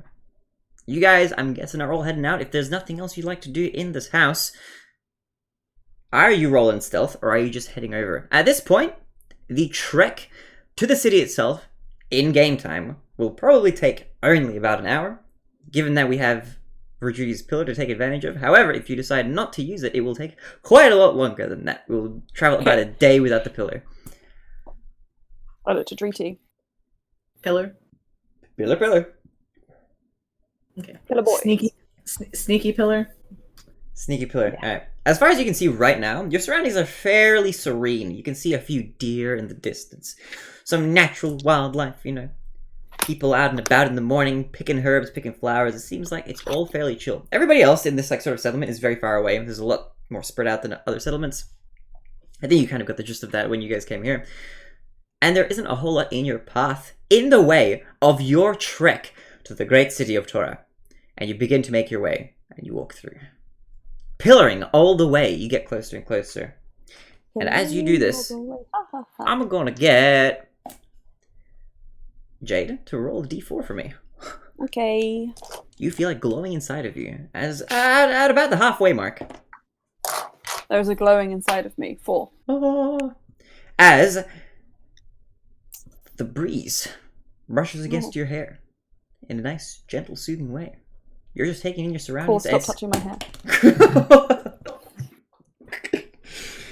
You guys are taking in the serene nature of this forest. Not a whole lot going on. You do see a few bugs, a few grasshoppers coming with you, joining you on your trail.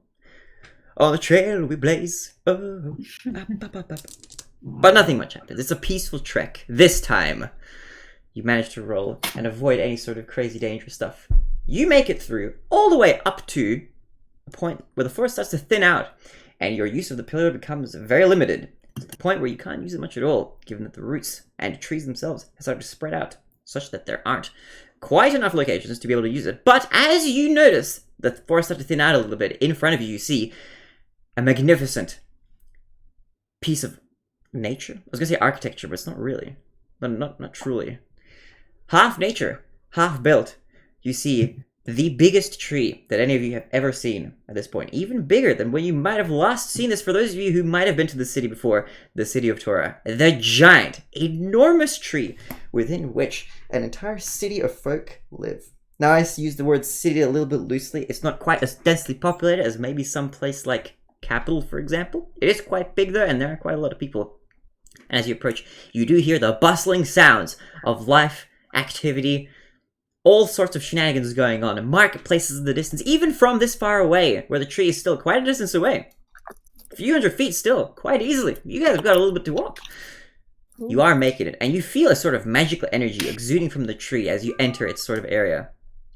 Your pillars, for those of you who have them, do make a sort of funky little twitching, and make a little bit of a strange noise Meowing as you noise? guys. Say again. A little meowing noise, maybe. Jade, your pillar begins to meow. My goodness! As you There's guys- a cat in my pillar, quick! As you guys get closer, I don't know if you guys have ever had muscle spasms before, but the way the pillars Yeah. react to getting close to the tree, it's sort of convulsing all of a sudden, as they make a sort of sound. Can Yes. I do an intelligence check to see if the whole teleportation thing applies to the pillars? Sure. Roll an intelligence Just check. for me. kind of Can I? No, you probably don't. pretty good. Where is my stats? Meow. Dirty 20. Dirty 20.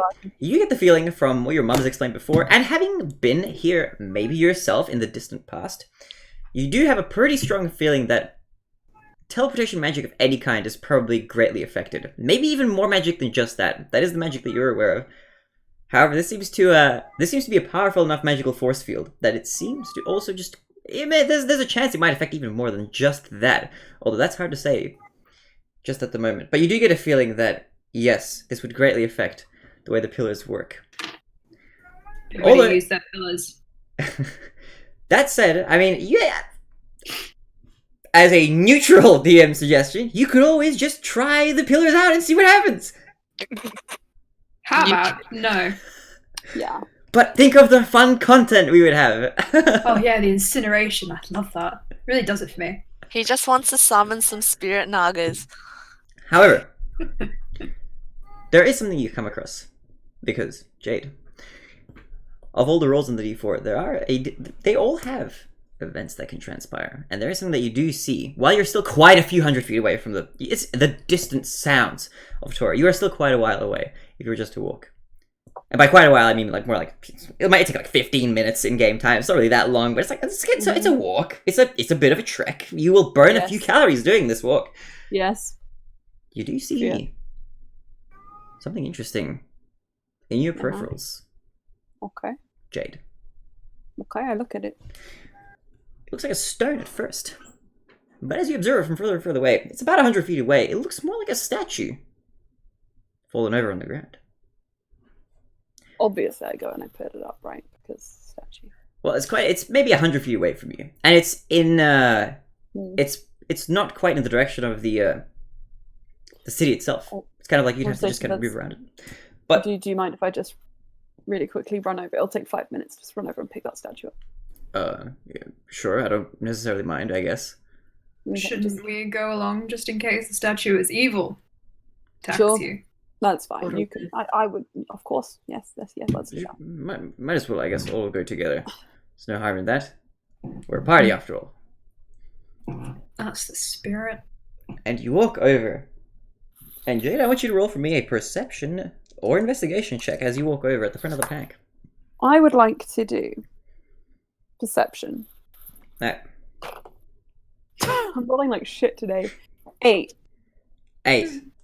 You can kind of see that the statue that seems to have fallen into the ground has been buried a little bit by the soil. Now, this area is all very magical, and the foliage itself kind of moves around quite a lot and grows very quickly, so it's hard to say how long it's been here. Might not have been too long, but it's half covered. You can see that it's a silhouette or a statue of a figure, a man perhaps, masculine figure, half fallen over. I say half fallen over, half covered by dirt, half kind of on top of the ground. You can kind of barely make out that it's a person. Okay. Picking it up.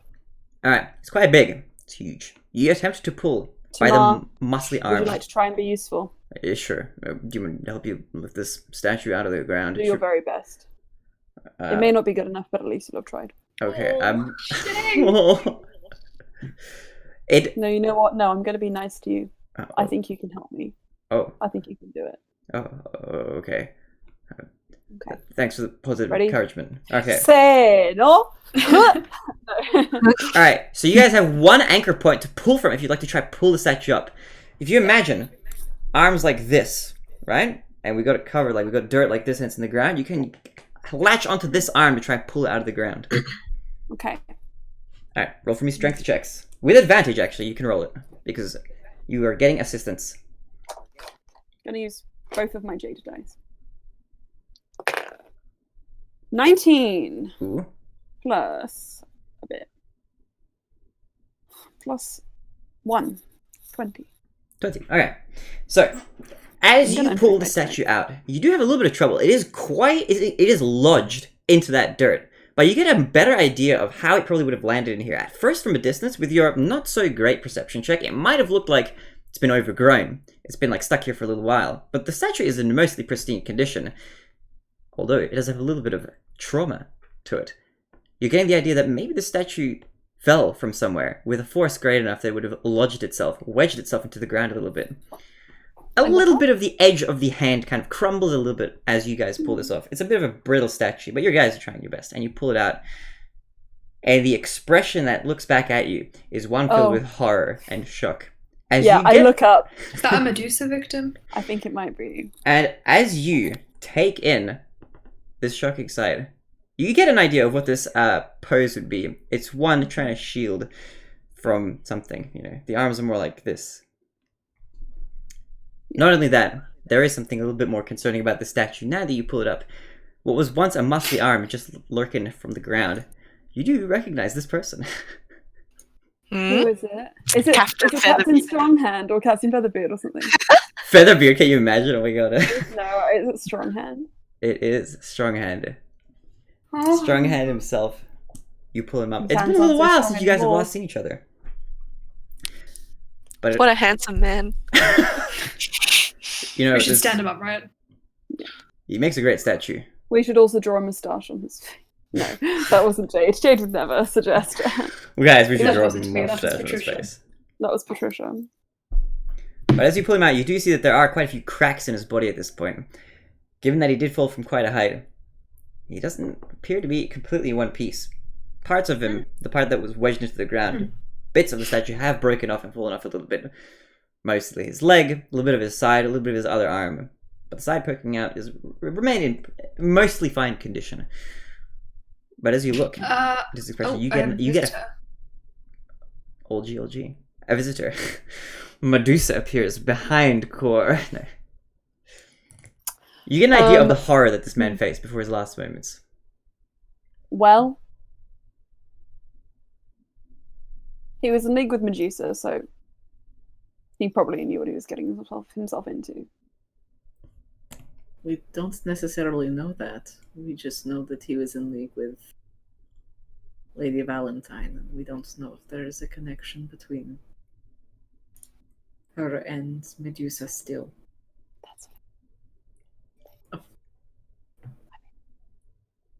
Yes, you're right.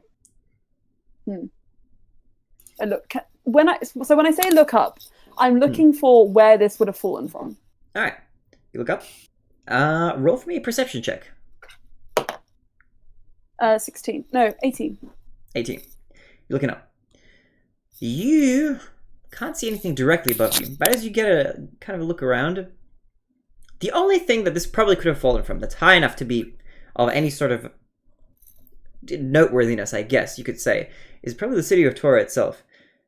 Now, it's arced quite a bit away from the city if it did fall from there, but it would make sense that if it fell from that far up, from the tip top, somewhere in the upper echelons, if it fell off of the city itself, or if it was even blasted off, that it could have maybe made it this far away from the city.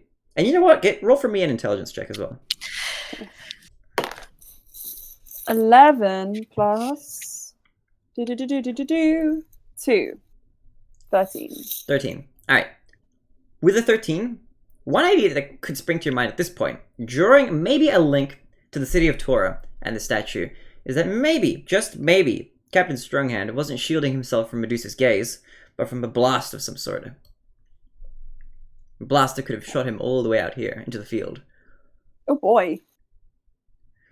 Being a statue, it might not have affected him as much as it would have had he been, still made of flesh and bone. But that could explain certainly why he's this far out of the city, at least, and why he hasn't been spotted by anyone just yet. Okay. Right, okay. So Core, no, I'm not Core. Who the hell am I? What? Jade? Jade has Well- no identity crisis. Jade suddenly starts being like, no, and not being like, oh. He can He will certainly try. relay this information to the group. Tamar nods as you relay this information, and he looks at Ilaria first. Ilaria, do you know this person at all? Do you recognize this person? And she looks at him, and she looks at the statue, and shakes her head. Not at all. He doesn't look familiar in the slightest. Is he Tamar nods dead? his head. Ilaria looks at him. Like, you can't bring him back, right? Because he's been, like, smashed up. Well, let me read something very quickly. Just out of interest. It is a waste of good muscle. Indeed. She looks at him with a sorrowful expression. Well, the cracks and damage to the statue is the least of our worries. If he's been frozen like this for at least some short amount of time, even a few hours, then he's most certainly dead. Charming. Generally, with as far as I'm aware, although I never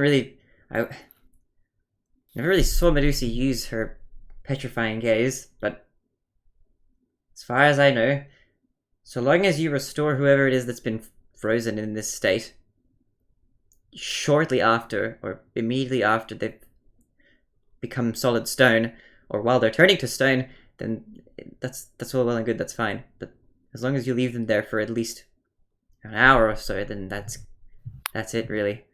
At that point, you'd need to find a way to restore them back to flesh and then resuscitate them in some way. So, to clarify, do we know how to stop the petrification process? She thinks for a bit. Greater Restoration is a spell that I know works, so long as it's used either while the person in question is being petrified, because the petrification process isn't instant necessarily, or shortly after it's happened. The Brian in me was like, oh yeah, I can do that. And I was like, wait, no. Oh yeah! Oh, wait a minute. Oh yeah.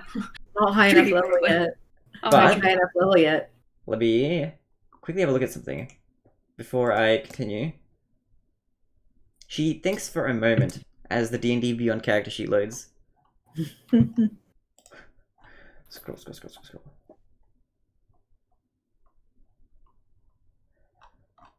I personally can't cast Greater Restoration, but I can cast Reincarnate. But that aside, one thing that we could do is if we could find a potion of some sort that could heal. If you were in the partial stages of being frozen, because the way I think this works is if it's not instant, then you're frozen from your feet up. So as long as you can still swallow. What if we cut off their feet? Would that stop the process? You know, I've never thought of that. That's an idea. Maybe. Do you know what the ingredients for such a potion might be, though? I don't know if I would, but I know for a fact we can find something of that sort in the city.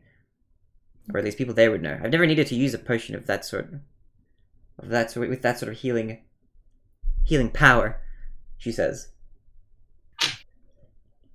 Sounds like a plan. Avros looks at her for a moment. You mean like Greater Restoration potion of some sort? Yes, Avros, that's what I said. Pretty much. Okay, I've got you. I'm on the lookout. Is that something you know how to make or have, Avros? I've had them before. I know what they look like. Deep crimson red potion. A potion of Greater Restoration. Like a healing potion, but a little bit more potent. More powerful. It has the same effects as the same spell.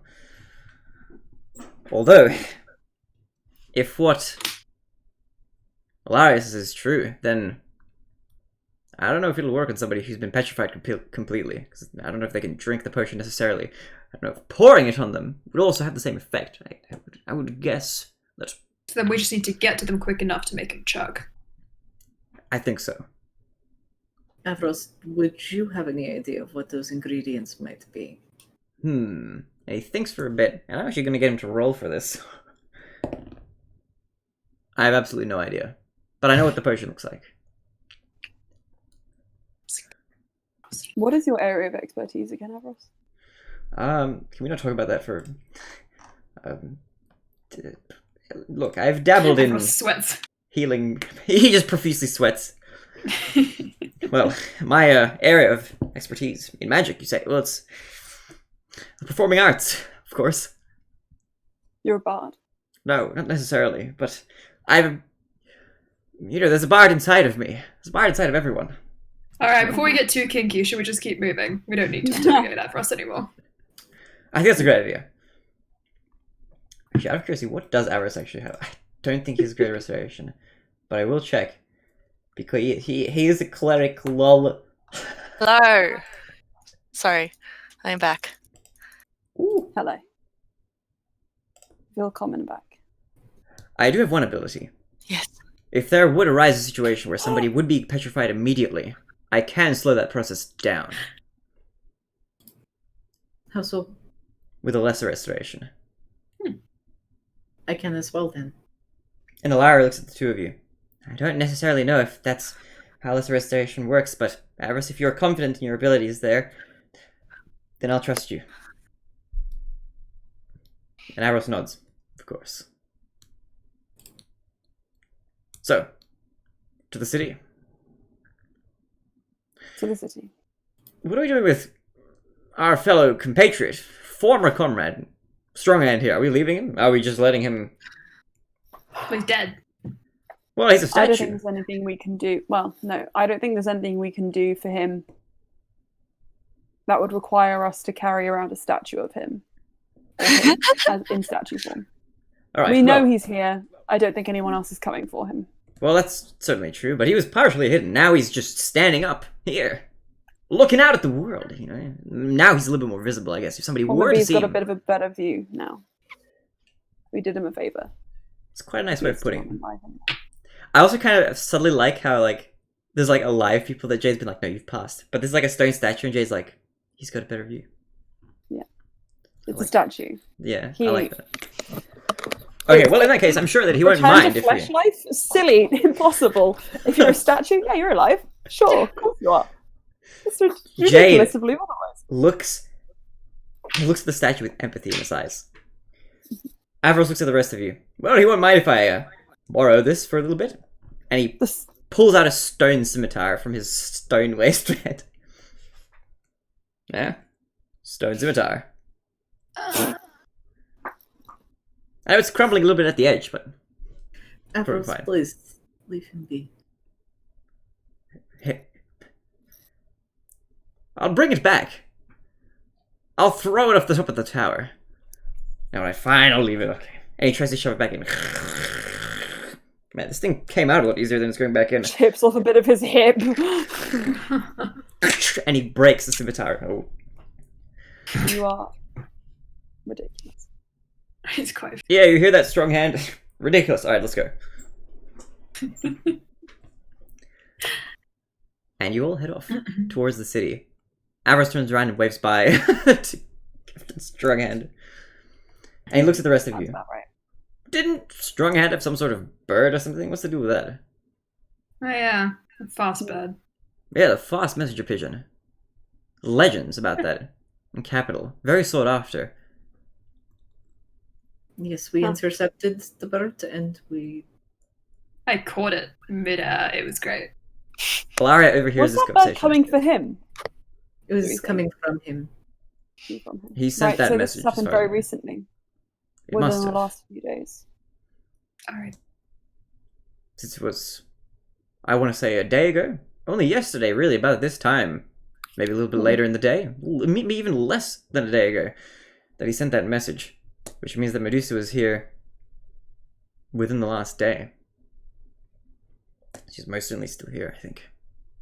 It's a little bit Still. scary. And Ilaria looks over to the rest of you, overhearing the conversation a little bit. If you're talking about Scarlet, that bird was never really his. Scarlet will still have a home, I guess. I'm pretty sure that was Lady Valentine's bird. Makes sense. He was her simp. Oh my god. Very good. Yeah, it was. We only ever. I think we only really ever saw him with the bird, but I guess that would make sense. And then she nods. Scarlet does make a cameo appearance in that portrait that I have in the living room. All of us. Although Scarlet was a lot younger back then. She's grown a little bit since, and has gotten a lot faster. But I'm sure she'll be fine. Hang on. And she looks at the rest of you. Is Lady Valentine here in the Feywild too? It's possible. Do you have a way of messaging her? Did you hook up with Lady Valentine as well? Ew. She looks at She you. was She was a minor in the time that we were spending our time together, so not necessarily. I remembered. How old is Lady Valentine now? Lady Valentine now, if you're asking me as a DM, she's about 22. I definitely had the 22. wrong mental image for some reason. I had her pictured in like 40s. I will fix that right now. No, she's just been very highly promoted in a very short amount of time. But Yeah. she's Oh, like, I thought she was old. Yeah, I thought she was older. she has an old personality, but she's like 22, Yeah. 23. I retract my statement then. Now I have fixed. All of her underlings under her are quite a bit older, She's our age. but she has risen the Rude. ranks quite fast. She's How dare about. she be so successful so young? Rude. So rude. She was 16 in the portrait, I think. It was without explicitly checking my notes. I think that's about right. 16 in the picture and about 22, 23 now. Cool. But we haven't spoken in a long time. I don't know where she is now, though. I always presumed that she stayed on the material plane. We did see her there at one point. Where But- was We're the supposed to go meet her, weren't we? We were. You were- And we didn't do decided that. We against. forgot. Slipped our mind. Happens to everyone. Well, we sort of actively. Nah, shh. It was an accident. Wait, no, Slipped I'm curious. What minds. was... Nah. Cor puts his hand over. Jode's Slipped on. You were meant to meet with her. I heard that she got promoted rather fast. In fact, to be in charge of the guard itself, really. And the covert forces as well, that dabble in other matters outside of just national security related And matters. somebody probably wants her there, I assume. Maybe. I don't quite know what her links are now. But she certainly wasn't as well networked and well connected as she is now. Back during our adventures when we were all, well, roaming the world, looking for rocks. You know, as you are now in a way. Although, I guess the circumstances are a little bit different. I guess there's now a risk of them falling into the wrong hands. And that's a little bit more terrifying than it would be otherwise. What are your plans overall, if you don't mind my asking? With Survive. survive? Get rich. Retire. Get rich, retire. Okay, well, that sounds And about I right. would like to return to my temple and revive my brethren. That sounds quite nice, actually. I have a feeling the stones have the power to do such a thing. Were you to wish it? Do they? I've heard. Really? She smiles at you. How much do you know about the stones? Nothing. Quite very little. Almost no, not a single. People my want brain them. is empty. Valuable. Yeah, there's very little else. Almost nothing. Well, okay, in that case, I guess since you are all seeking them out now, she's just talking to you as you walk, you're closing in the city. I guess I'll divulge as much information as I have about them. I do remember a little bit still from when we were all doing our own research, but as far as I'm aware, there is a great sort of certain power that's bestowed to the holders of the stones, should they all, well, be held by the same people, I guess. It's hard to say what would happen if they were all in the same place, but I have a feeling that they would bestow you with some certain magics and powers of some kind. Cool. The power to revive statues would be just...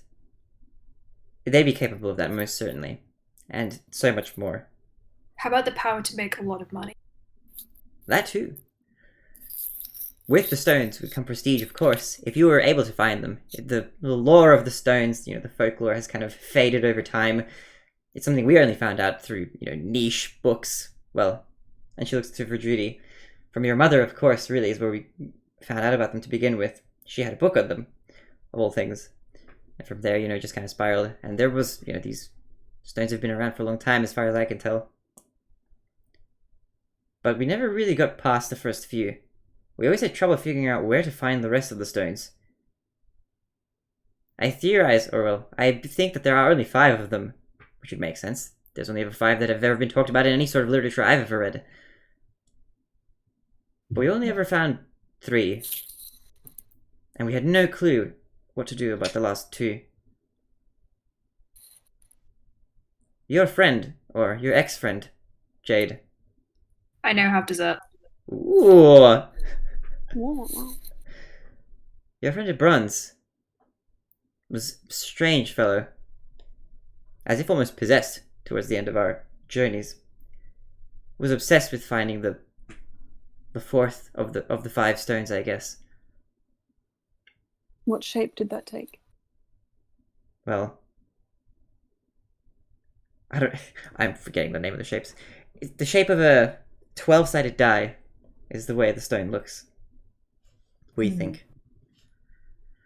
The only 3 we ever found in our travels were the cube-shaped one, the triangular pyramid, and then the diamond. I think all of which you have, aside from, well, half the cube, of course. Although I have a small feeling that, well, you might find one of them here. And she looks to Verdrudy. Do you have the... Can Trudy hold up? Yeah. You hold it up, and she looks at it, and all of you have a little gaze, and it looks like it's pointing very intensely in the direct direction of the city. It looks like it's pointing very intensely in the direction of the city. I have a feeling Medusa might still have the other piece. My half of the cube. Naruhodo.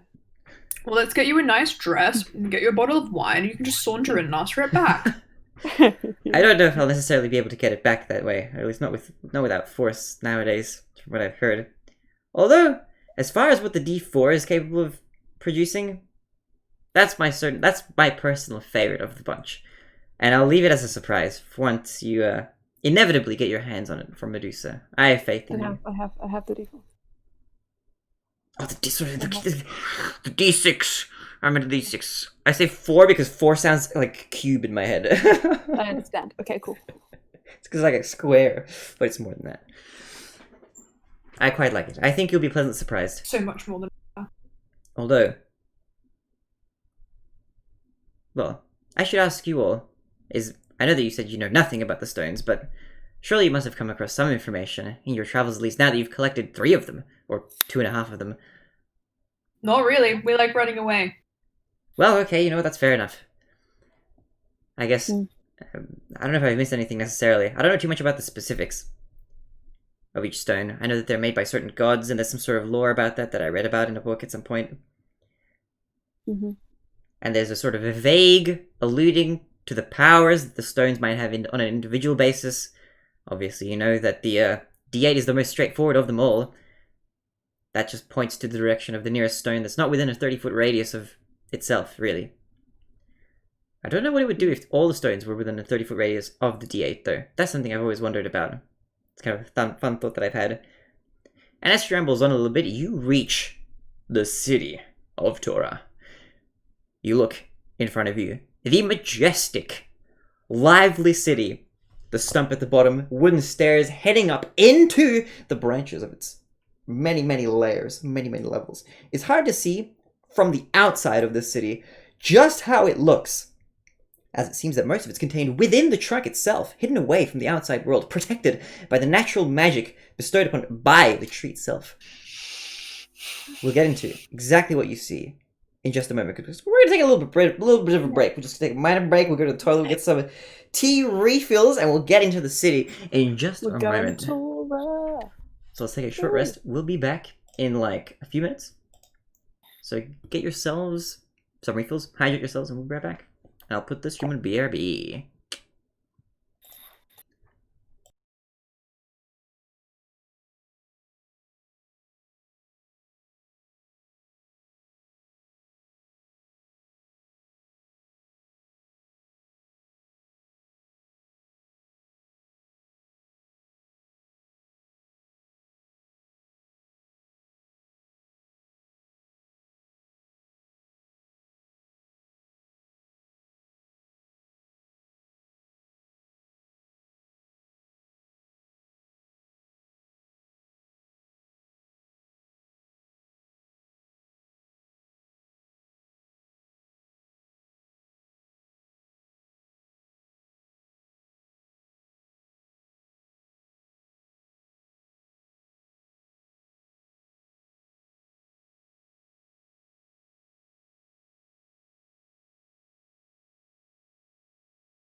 boom, we have audio. And let me click there. Boom, we have video. Hello, everybody. Welcome back. The shiniest, the reflectiest of boys. We're here. We're live. And you guys are all ready now as you're approaching the grandiose, the towering city of Torah. Such a magnificent tree you have never seen in your travels. For those of you who haven't been here in a long time, it is now striking you just how impressive and grandiose this tree is. With mushrooms and fungi growing off the sides, with its long, winding branches reaching into the heavens above. It really strikes you, humblingly, just how big this thing is, and the power of nature. As you do approach, though, and you get to the base of the trunk, getting ready to do as you will, to sneak around, to get inside the city. There aren't any people down here, but you do feel your pillars, each of you who has one, beginning to fizzle out. And they stop twitching, they stop spasming, and they appear to retract deep within you. Without trying to use them, it seems as though they might not be usable in this area. Keeping in mind what was said before about the city, it strikes you that the magic power of the city, it might be the case that some magic spells might not actually work. It might be prevented a little bit. Seems like the magic here, the magic power of this tree that exudes from within it, has a little bit of an anti-magic feel to it, which might be a first for some of you. And I'll explain mechanically in-game how that works if we actually do cast any spells that end up being affected by this. But just as Ilaria said, or as whoever it was that rolled intuited, it might be the case that certain spells will be affected by this, not just teleportation magic. But that seems to be a big one that is ultimately completely stopped. But as you enter, you walk in, I'm guessing, unless you guys are doing anything else. What would you like to do? I parkour in though. You've got basically, essentially, how I want to describe it is like you've got a really, really wide, thick tree trunk. Think wide, think thick, double it, and then double that. It's that big. It's huge. That's thick. It's girthy. I can tell you just Thicker how... than core? Maybe. Oh my god. I can tell you if you never been like. anything that thick. I can tell you how wide it is actually. It's 5, 10, 15, 20, 25, 30, 35, 30, 35, 40, 45, 50. I'm not going to count it all. It's like 120 feet in diameter. That's about how wide it is. It's pretty thick. Core, it's and thicker than you making that joke again, just because I think it's good. you best believe that we have a map for it, which I will switch to. And send you as soon as we get into the insides. But here's your entry point. Here's how you can get in here if you'd like to do so. Walking up, you've got one way in, unless you like to try getting in there in some other way. It seems like there are kind of like balconies and things above you on the branches that you can't really see from down here because you're looking from underneath it. You've got a stairwell, basically made of like logs that have been cut in half and like just shoved right into the tree stump, kind of winding around the base as they lead up to an entrance further up off the ground. Doesn't seem like there's much on the base here at all. Kind of protecting the city from anything down below. So you've got that entrance. Alternatively, it's up to you to figure out a way in if you'd like to avoid the main entrance, but I don't know necessarily if that's something you're after. Tamara looks like he's ready to go in. Aris is looking good as well, just in general. And Ilaria looks like she's ready to head in as soon as you guys are. She's looking at you all. How are you looking, everybody?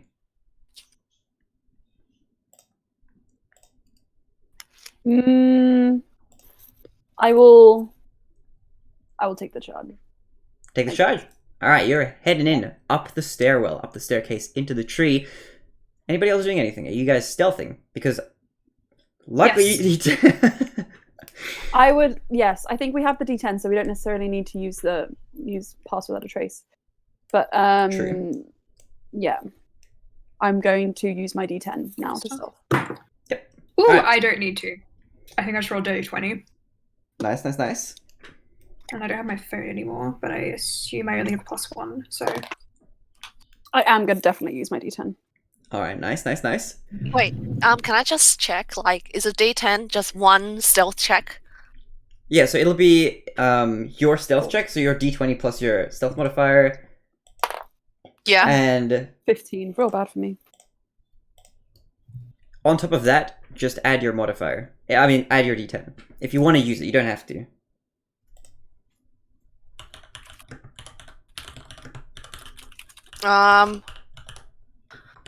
Okay, mine is. Oh shit, my stealth modifier is very good. I got a 18. Ooh, nice. Is that without your D10? Without my D10. Nice. Alright, so you can keep that if you'd like. Yeah, I'll keep that. Verdridi also stealthing heavily with a dirty 20. You guys are pretty okay. You guys are making it through. So for those of you who have used your D10 up, that'll be it. For those of you who haven't yet, if you'd like to stealth later, you still have the option at any point in the next 7 hours to use that D10 roll if you'd like to do so. Sounds good to me. I'm going to opt... Well, I'm not going to opt. I have to roll as well for the NPCs to see how they do. Lara's going to use it. Tamar's going to use it. Oh my god, Tamar! Come on, Tamar. One good day. It's all we ask for. Avros is good though. Avros doesn't need to use it. Avros is chilling. He's vibing in the shadows where nobody can see him. And Dariel, look, Dariel's an advantage. He's just small. He's a tiny little man. He's a gnome right now, so he doesn't need to use it either. And that's a Sapphire Man is here too. Oh my god, there's so many NPCs. All right, Sapphire Man also gonna opt to use his. So let me just quickly roll for these guys as well. Wait, sorry, did Avros fail as well? No, Avros was fine. Avros rolled really well. Avros and Dariel are both stealth heavily. Wow, for once, Avros doesn't let us down. He's good at... It's usually Tamar who's like worse. Actually, Tamar is usually one who lets... Because Avros, we know he's useless, but Tamar, he looks useful. Hang on. He looks useful. He looks useful, oh my god. Avros is sometimes useful. True. Yeah. True. I think he's got the... a better track record. Yeah. Going to roll. I'm going to be rolling for Doriti. Hello. Okay. Are you ready? Oh, is Doriti dead? No, as in like... you know what I mean! Stealth, yes. 19 plus stealth is 120. Doriti disappears. Driti is stealthing in the shadows. Alright. Oh, I love Aylin's little surrounding on Doriti's profile, some flowers. It's so pretty. How do you get that? I don't know how you get think that. it must be I've part, tried. you know what I think it must be part of the art itself. No, I think it's... Isn't it a subscription? I think it's when Maybe. you get exclusive Oh, content, it's like when so- it's new, you so get like yeah. custom borders and exquisite. stuff. Because I know when like Yeah, it's not- It's exquisite. when that last D&D thing came out, it was like buy it now and you get some frosty, icy like borders and stuff. I want a frosty, icy border for you know who. Yeah, I was thinking exactly that. I was like, this is The Brian. Exandria stuff. Brian, Perhaps. Brian, maybe. All right, Maybe Brad. Maybe guys make it Brian. through. you guys are Maybe walking. Brian. And I'm gonna send you guys. Okay, hold on. Control Shift S, desktop. Let me save this as a JPEG. This is a pretty big map. I'm gonna show you guys, and then I'm gonna pop it on stream as well, just to give you an idea of what this place looks like. Desktop, save to desktop. Save as not maximum quality because that probably won't upload to Discord. It's so big. 10 megabytes? Are you kidding? I need to be lower. 10. Try this. 10 megabytes. Okay, quality is gonna be ultra low. Hold on, let me send it. Just like me. Oh, How I dare think you're really high quality. that's a fat No. mood. you. Alright, so, boom.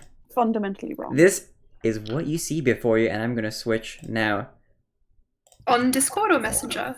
Discord. Oh, okay. I've got the setup fixed, so now I can use Discord while I have the call on. Ooh.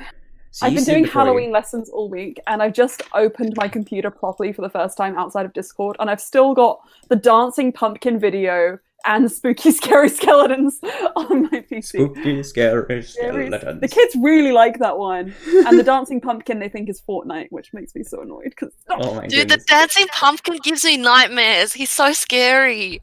you deserve them. No, I do, but Oh, no. he's fucking terrifying. Alright, you guys make your way and see before you this sprawling landscape that is the city of Torah. As you make your way up the stairs, you feel the wind begin to pick up speed as you are ascending in height, getting higher and higher off the ground. You really get an idea for how high this tree really goes. It is looking a little bit menacing, the ground beneath you, as if taunting you, knowing that you might not be able to use certain magics as you make your way up.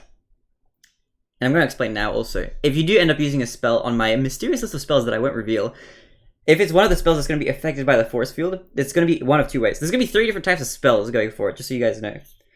Just for gameplay purposes, so that when we get into it, I won't have to explain it. What's basically going to happen? I am a wizard, Thomas. That's a bit of a... Whatever.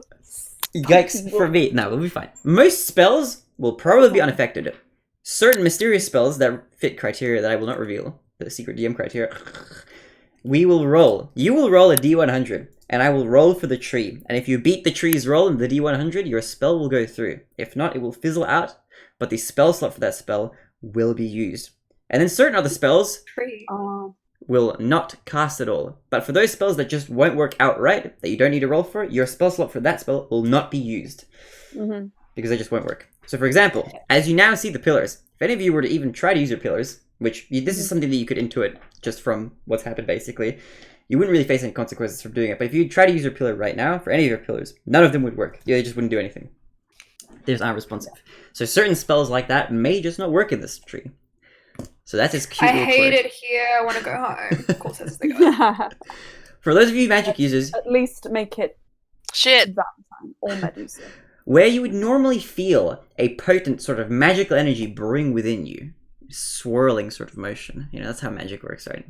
Baron Like a- and I are going to be so useless. No, Baron can sing songs. He can still do stuff.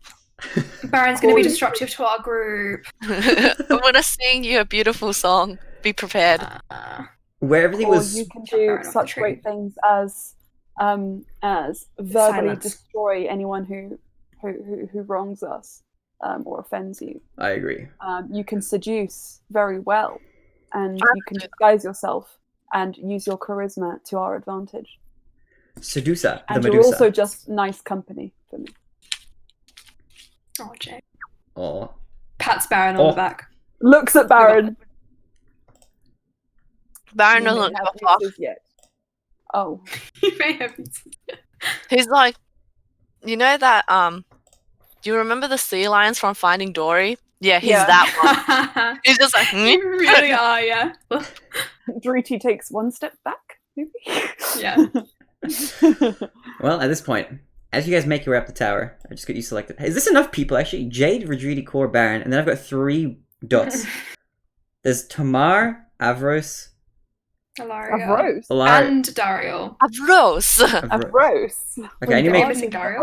I need to make 2 more. You need to make a very small one for Dario. Ugh. Make a very small Dariel. Very, very small and tiny. Small Okay, let's make puntable this- gnome. Let's make it small. Small boy. It's a tiny little I love server. how Dario went from being like the low-key kind of hot one, and now he's the puntable gnome. Puntable gnome. I mean, you guys brought him back as that. Was so... he low key hot? I think he was supposed to be Yeah. low-key hot, right? Yeah. He was, wasn't he? Really? Oh, Yeah. I always thought he was like an idiot. He He was. is an idiot. But he's still... The people could be low-key hot and idiots. People True. can be low-key hot idiots. Ask Avros. Low-key hot, high-key idiot is how we like to... Himbo. True. Except Avros is high-key hot, is it? Mikey. True. There's I low. can't There's a imagine- strata of himbos. Yeah. A low-key hot himbo and a high-key hot himbo, and you I can need find a your own piece within that range. Avros and formerly Daria. Now in one team, you guys make your way up. Walking around, swirling around until you finally find an entrance. And you enter the tree. And you see before you a great many fey creature lurking about, having a good time. Few of them notice your presence. In fact, not many of them do at all. You might think to yourself, well, that's a bit rude. Haven't seen us enter? How could they not see us enter? We're fabulous. We're amazing. And you realize, oh, wait a minute, we're kind of stealthy. It's true. We were watching our steps. All of you managed to make it through without being very noticed by anyone at all. Most people don't take notice of your presence, and you are blending in to the small but sizable crowd. The reason I say that is because the tree itself isn't very big, and there are a lot of layers to it. But you see before you a great many things. You see weaponsmiths, you see armories, you see herbalists, you see potion shops. You see all kinds of people selling their merch. It's like a big marketplace. People convening, people moving about. It doesn't look like there's a whole lot of travel in and out of this place via the teleportation, that sort of thing. But you have heard, for those of you who might be thinking now, hold on a minute. So you can't teleport out of here. You're just telling me. But there's a teleportation circle supposedly somewhere in the city. How could that be? That lurks in your mind as you keep in mind the magic of the tree, preventing you from being able to use teleportation magic yourself, or so it seems. Looking before you, you see all these kinds of things happening. Nothing immediately sticks out at you, other than the missions at hand. You're looking for a greengrocer that matches the description that Ilaria gave you. You guys are also looking for, Rodriguez specifically at least, for any whereabouts regarding the elders, to let them know that the town of Tormalar has disappeared. Given that this is kind of a dire situation, don't know exactly what's happened, it's best that we alert somebody. Those are the two primary tasks on your minds at this point, unless there's anything else you guys would like to do here. There are shops if you'd like to browse. People around if you'd like to talk to anybody. Nobody really sticks out at you at this current time. If you're looking for this goblin, you might have to browse around just a little bit and roll for me some checks if you'd like to do so. Is there anything you guys would like to do now that you're here? What's your order of operations? I will. Jade will. Look to Ilaria and ask this greengrocer. Yes. I need to know. Are they green? Should I be on the lookout for a green humanoid surrounded by vegetables? Yes, she is quite literally green. Start looking. Where can she be found? In this area? Lead us to her if not, please. I think she's a little bit higher up. The fresh produce and that sort of thing tends to be in the higher echelons, on a higher floor. This is more of the general merchandise sort of section. We need to go to aisle 8. Let's go to aisle 8. Alright, you ascend the floors. You begin to go up and up and up. Up more staircases. Now inside the tree. Let's move this map a little bit. Look at this map. This map is huge. It's so big. But you guys are walking. You guys are making your way around. So you eventually reach a much higher floor where it seems like there's a lot of vegetables, a lot of fresh produce, a lot of stuff like that being sold here. You see herbalists, you see more potions. And more importantly, you see vegetable stands, and you see a certain goblin greengrocer in the distance, across the way, on the other side of the gaping void that resides in the middle of this tree, lurking all the way down. You see your progress. You have climbed it pretty far. She doesn't seem to notice you, though, at the moment. Ilaria does Baron think she's hot? Yes, he does. She's very short, very goblin-esque. She has quite a few warts. Oh, yes. Even better. She is exactly Baron's type. I like yes. So, you guys head over. Walk over to the other side. Move all of your little dots here. To the other side. Walk it to the other side. And you say hello to this greengrocer. Ilaria greets her first. It's nice to see you again. And she looks at Ilaria for just a moment with concerned expression in her face, as if she doesn't quite remember. And then it strikes her. Yes, Ilaria. One night stand. Whispers in Ilaria's ear. Of course, so naive. It lasted a lot longer than one night. Touche. She turns back around. Dude, you're setting me up. You see, Cor was raised by this woman. That I expected. True. That. Well played. She looks at Baron, first of all, before she continues. Baron, how you looking?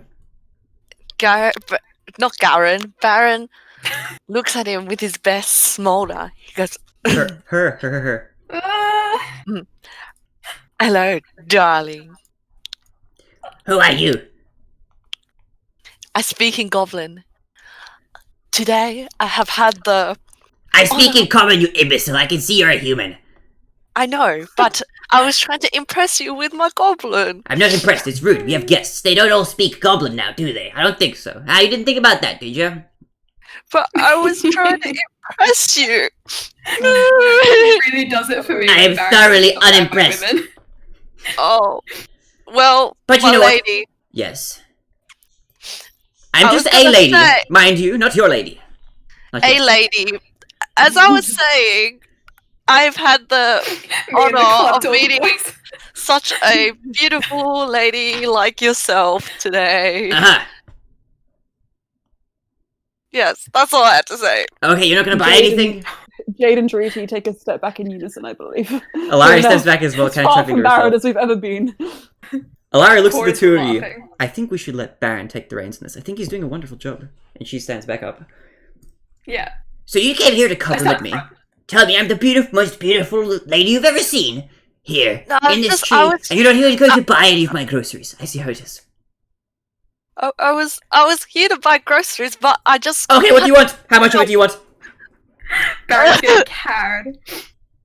I just can't help but notice that you are the most dashing green goblin I've ever seen. Thank you, I try. It's my foundation. Now what would you like? I would like to go on a date with you. Okay, what time? Oh, I'm a very busy woman, you know. I I run a business. tonight. The kind of heterosexuals I support. I can do tonight. Yeah. How is Tonight? it in, 12 hours from now? I don't think we have that much time, but I see how it is. You have time on your terms, but I'll not on make time mine. for you. I'll make time for you. You're the most beautiful goblin I've ever I seen. don't I'll wanna make hear time for you. I want to hear the compromise. If not 12 hours, then when? 12 hours. It is. Baron, That's what I thought. 12 hours? I'll meet you downstairs. In 12 hours. Okay. Doriti and I are picking up the ingredients for a garden salad. Alaria looks back at the two of you. What just happened? I think Baron got a date. It's the first time I've seen it. It's a We're date! going to make salad. Yes, it's a date, my lady. A lady. Hey, lady! Sorry. That's A right. lady. For now. 8 lady.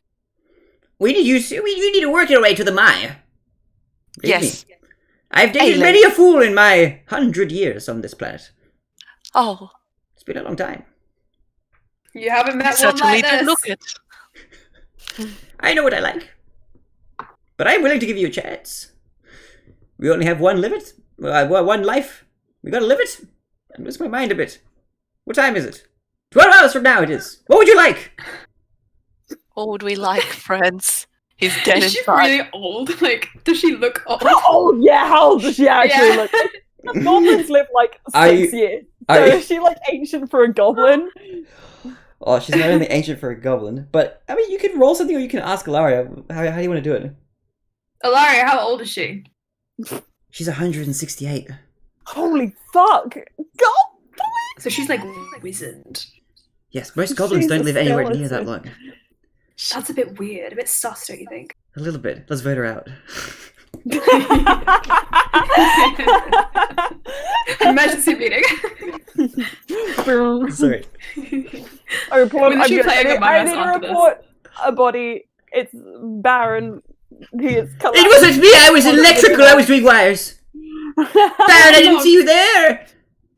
I still have no idea how to properly play Among Us. Neither even do though I. I people just play it. know I'm the like, lingo because I watched Yeah. AOC and Corpse play it. corpse, yeah. Alaria walks back up to Melody. Melody. Yes! Alaria, it's been so long since I've seen your face. You look even younger than I remember last seeing you. Thanks, it means a lot. Are you sure? Let's just roll with it, Core, don't worry. Could we use your stand here as a sort of meeting point / safe house? Safe house for what? For groceries. They'll be very safe with me. You know how it is here with it. No. We might be well, getting into some trouble soon. So we need a place to hide if we need to hide, to get away with somebody we can trust. Dastardly, dude. What are you getting yourselves into? And she looks at the rest of you. What are you planning on doing here? She looks at the rest of you. Doriti picks up a butternut Going on squash. so many dates. Baron's just got his first one. Doriti Yes, seems to be thinking of a that's butternut right. squash, and I have the radishes. We need a base for our salad. What did you say? I can What certainly do you manage have? that. Melody, are you okay? Salad base. I'm tired. What time is it? Melody, maybe you should have a rest for a bit. We'll take care of your stand for a bit, okay? Oh, okay. I'm going to go lie down for a bit. I'll be in the back. And she turns around. Baron's dating a senile old woman. I looked at Avros and Core because I feel like they'd have the best idea. Salad base. Avros is like is stifling back a series of laughs. Tamara looks concerned. Baron has mommy issues. Yes, Granny issues. Baron clearly has unresolved mummy issues. Or great grandma issues. Great grandma. He can't tell. One of those. Avarice walks Yeah. up to Baron and pats him on the shoulder. Congratulations. Sorry. Only you understand me, fellow artist. No, I don't understand you at all. Believe me, I've tried. Yeah, he doesn't even. I like can't put ladies. myself into your position. But you know what? I admire you, Baron. You've got gusto, and I like that. To Yes, some degree. I try. You got a little bit of gusto and a lot of insanity. Mixed together into a swirling whirlwind that is Baron. I don't know if You're I admire welcome. that or fear that, but you know what? You do you. And good luck. What was her name again? Baron, did you ask? I did not ask for her name, Ah, It's Melody, right? it is, but does Baron It know is. that? but Baron doesn't know that. Larry, what was... You know, Baron's priorities. Oh, Yeah. God. I only called her beautiful lady. Hey, lady! They all do, don't they? Yeah, a lady. Oh my god. What the fuck is... What is happening? Okay, it's He fine. puts a lady into his phone. Well, we've got a safe house at least if we need to come back here. Yes. We should... And the ingredients for a mighty fine summer salad. I guess we can... What? Well, you guys can take what you need. I'll pay back Melody. But we need to... Our plans are twofold. We need to let the elders know about the town of Tormalar, and then I guess we should have a look around for Medusa. And she looks around. I don't know how exactly we'd go about finding her, though. It doesn't seem like this place is very disturbed or disrupted or anything like that. I mean, we did see that one statue down there. Well, first we need to get the wine for you. Found a nice black dress. Right. Some heels. Sure. I'm not against that. I do like my wine and my black dresses, and, you know, seduction, it conceptually is very fun for me. Don't we But, all? of course, you've learned from the best core. And now, well, the student has become the master. Regardless, though, I think we really should find the elders first. I know that they reside on the upper floors of this place. Fine, old people first. Let's do it.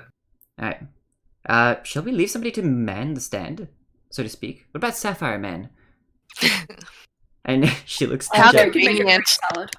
I don't think that Sapphire Man, he is literally, as of right now, burrowing into the carrot display. I think he does not yet have a concept. of- I've never seen these orange sticks before. No, get out. No. They all together get stuck in your This mouth. one is so much bigger than this one, and it's misshapen. It fascinates me so. Me too, buddy. Or is it the... Is it this one that's misshapen? Or is it this one that's misshapen? Look, Sapphire Man. There is no such thing as a misshapen carrot. They are all unique, but all beautiful in their own ways. I understand. This sounds like a metaphor for something greater, Baron, I think. Yes, Baron, a single tear flows down like this. Okay. I will put the Sapphire carrots Man, back. Come closer to me. Yes. I think that you will do well in this skill, in this occupation, if you are supervised. So please, maybe just wait. Maybe just wait until Melody's back. I am good at waiting. Been doing it all your life. Oh, sorry, I had to. He nods in acknowledgement to that. Yes, I have. I have trained. And at that point, you hear a croaking from the back. The Back. time is now. What time is it now? It's 12 hours past. Mhm. You've slept for many, many moons. Many moons. That explains why my back is so sore. Oh, it feels like I've been asleep for a century. Thank Oh. you for offering to let our compatriots stay here. Did I offer that? Okay, sure. You're welcome. Anything from my dearest Who are you again? I forget names. Just Do I know you? Are you my fellow adventuring partner? Alaria's associates. Laria. Oh, my dear Laria, it's good to see you. Hi, Melody. It's good to see you too. For sure, you may stay wherever you like. This is my abode. This is my bedroom here in the back. If you'd like somewhere to hide out from the enemies that lurk within the walls, I hear them. Their voices sometimes, they speak to me. And her eyes widen to a point you haven't seen before. Oh, do they speak to me? But I will be fine! You ride away. You are adventurers after all. I am but a greengrocer of greengrocers. Thank you. And I think that's our cue.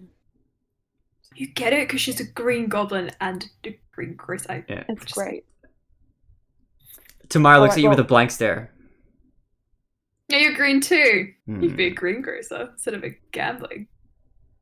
And then he looks at Retreaty, and then back at Core. Druida, you could be a greengrocer too. Hell, I could be a greengrocer if I really tried. Alright, let's I'm go. not a particularly picky eater, so.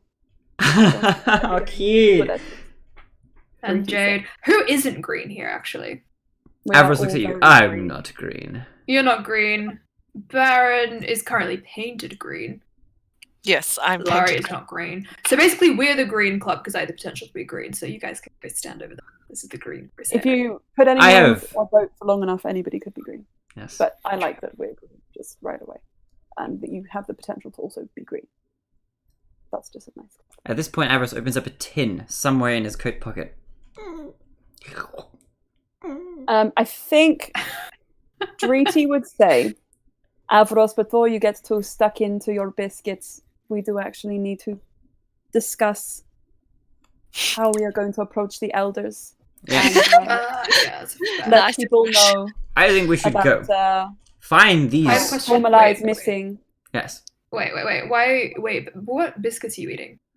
Well, what are you talking about? I don't understand the Biscuits, question. Davros. What do you mean? What's a biscuit? Hand over the biscuits. Yeah. I'd like to roll intimidation. Roll intimidation. Baby He's gonna roll against you. Natural 20! You see him start to sweat. No, okay, fine. I'll give it to you. Okay. Here you go. And he throws a tin at you, and another tin, and another tin, and a fourth tin. That's all of them. Is it really Avros? Inside check him. He looks at you with a sheepish grin. You want an insight? Yeah. Driti will assist. 25! That's 19. 19. Driti also, I It's think, not. has this information because she rolled a 4. Alright, Vajri's rolling. Vajri's also got that info. Anything above, really a 12, will get you the information that Avros is holding another 4 tins.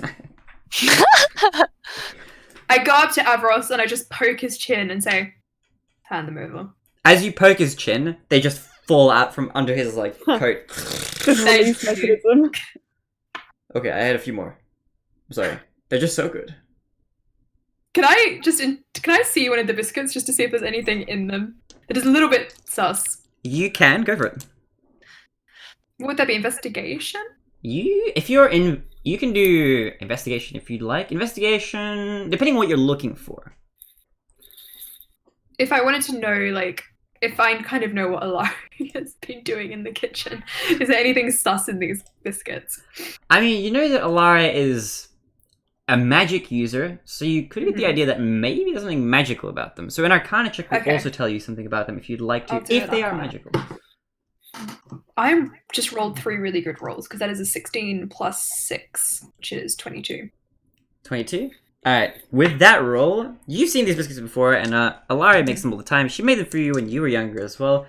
There's nothing too crazy about them. You know that they taste amazing, but they also do have healing properties. For each one of these biscuits, if you eat one of them, for 1 biscuit you regain 1 point of health. It's a good berry biscuit, isn't it? It's a nice little cute. biscuit. It's a mix of some secret ingredients. The recipe for which Alari will die for, but they taste quite nice. That's very cute. So, Avros has been wasting all those HP because he's at max Plus health. one. He feels it. Yeah. He's just been scoffing them down. I If you- take all of the biscuits and put them in. Who has the biggest backpack that's not like an extra Me? dimensional place? No. Me, I've got the biggest backpack. Who That's is the not one check- who might need it the yeah. most? It's probably the best. I can tell you exactly how many Avril biscuits does you need got. them the most. Distribute. Hey, do we have enough to give Yeah. like one person each a box You've of got biscuits? eight tins, one of which is George, missing a few biscuits. But I can tell you exactly how much you've got. I just got a Each. message from George as well. Ooh. George. Hopefully everything's all G. We'll probably be wrapping up shortly in any case. But with each We tin... didn't die yet. I mean, what? You haven't died yet, yes. Let's not give any to Dario. You've got 8 tins, and each tin except for one contains 10 biscuits, and then the last tin only contains 5. So you've got a total of 75 biscuits to distribute however you please. So Who you has can- the most HP? Who looks the fittest? Definitely 3T and Ilaria. Jade. Oh well, Ilaria. of the PCs, I guess. 3T and Jade. Okay. True, yeah. Let's give Tamar 2 biscuit tins. Actually, Virginie has more than Ilaria. 3T is hench. JD is dummy thick. We'll give Dreedy the one with 5 then, because Dreedy's a healer, and then we can distribute the others evenly. I have the healing magics already. so, I, yeah. don't know. Do I Okay, need? maybe Dreedy. Just take the 5 biscuits, Dreedy. Here you go. Okay. Well, 5 and I biscuits think plus she two. would take them and then Sharing is caring. So Virginie's got one of them, and then Something You've got- Core has never said in his life. you've got 7 more tins of 10 to separate between the party however you'd like to. That's almost enough 2 for every for single Tamar. character. 2 for Tamar. Yep. Alright, let me just write down who's got what. Tamar, he's got... there's 10 in a tin. I'll look after Avros's ones because he can't seem to control himself. It's fine, I Okay. think I'll eat them all. Shall we do it like this, where we say we take the time to divide them all equally, and then whoever wants to take whoever share can take them by just saying, Thomas, how many tins do we have? Full tins. Full tins, you got 10... you got 7 full ones. And then you got 7 one... full tins. Yeah, and then 1 half full one. So you got 75 biscuits to 75 distributed between how many people? How many you spots? PCs and everybody else. But if you want the total number, we've got 1, 2, 3, 4, 5, 6, 7, 8, 9 people if you're including Sapphire Man in the count. Okay. I'm not going to include Sapphire Man. Alright, then you've got 8 people not including Sapphire Man. Okay. We each get 9 biscuits, and then if Core's looking after Avros's, because yes, he cannot be trusted, you get 18. And then there's like a few left over who we can probably just like Give them to Tamar. come on. If you guys eat them or anything like that, I mean, the way I'm going to keep track of them on my end is just like, I've just got the number 75 written here, and then however many HP you decide to heal out of that, because you've got 1 biscuit per HP, so this is effectively total 75 HP of heal power. Avros has just been wasting these magic biscuits for such a long time. It's funny that it only came up now that they heal, but Well, I knew it was sus, but I thought it was a joke. I didn't realize he'd consume the healing biscuits. You dumbass, he elbows Avros in the stomach. oh, that would hurt, but I have healed a little bit. Alright, so what's our plan? How do we approach the elders? Jade's good with old people. Am I? Are you? Yeah. You're like demure and polite. They like. No. I think a lot of that comes from the ignorance of how the world works, but okay. They like that too. They like knowing. Yeah, that's fucking accurate. So, okay, I will use that to my advantage. And Dreety says, it's of the utmost importance that we are able to tell them that the village is missing, but then also that the people are missing, and locating them is very important too. So, whatever we do, I think we should go into this delicately. And I think then Jade would look right to Baron and say, Baron, Ah, do you understand the word delicate when I say it to you? delicate. And I know- And he does a very nice ballerina pose. How nice is it? Do you want me to roll for that or what? Performance check. I don't know. Delicacy. Performance.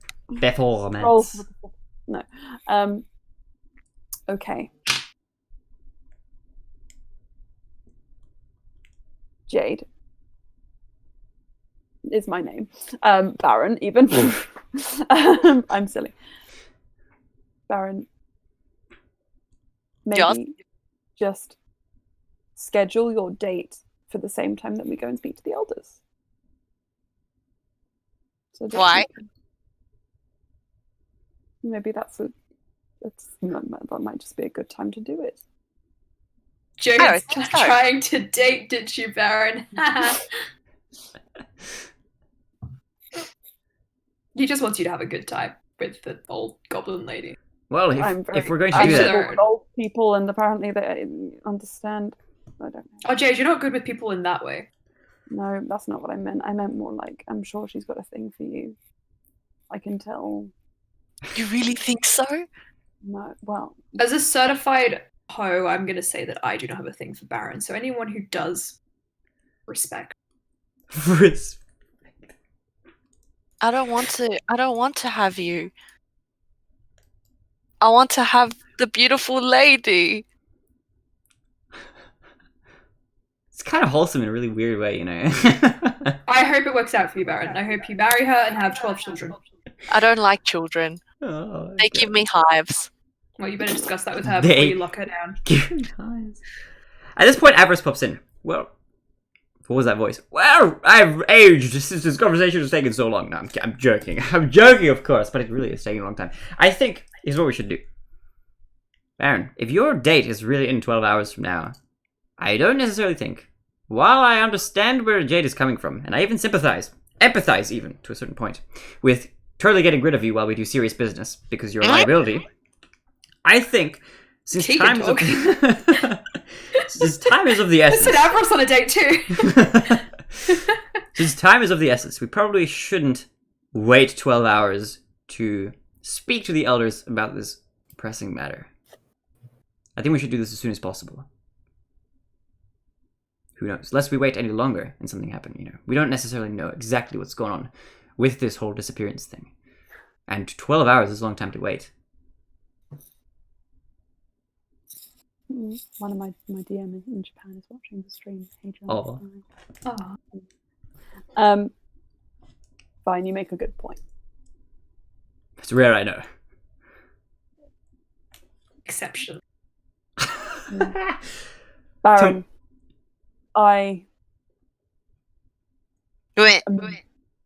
if you want to accompany us, then okay. I'm sorry I suggested otherwise.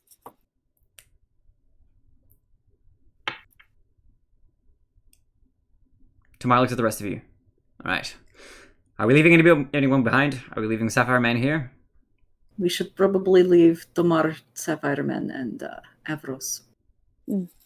But we agreed not to leave Tamar and Avros because they'll get themselves killed. Tamar looks a little bit dejected at the idea. Avros looks pretty pleased. I can guard them with my life. No.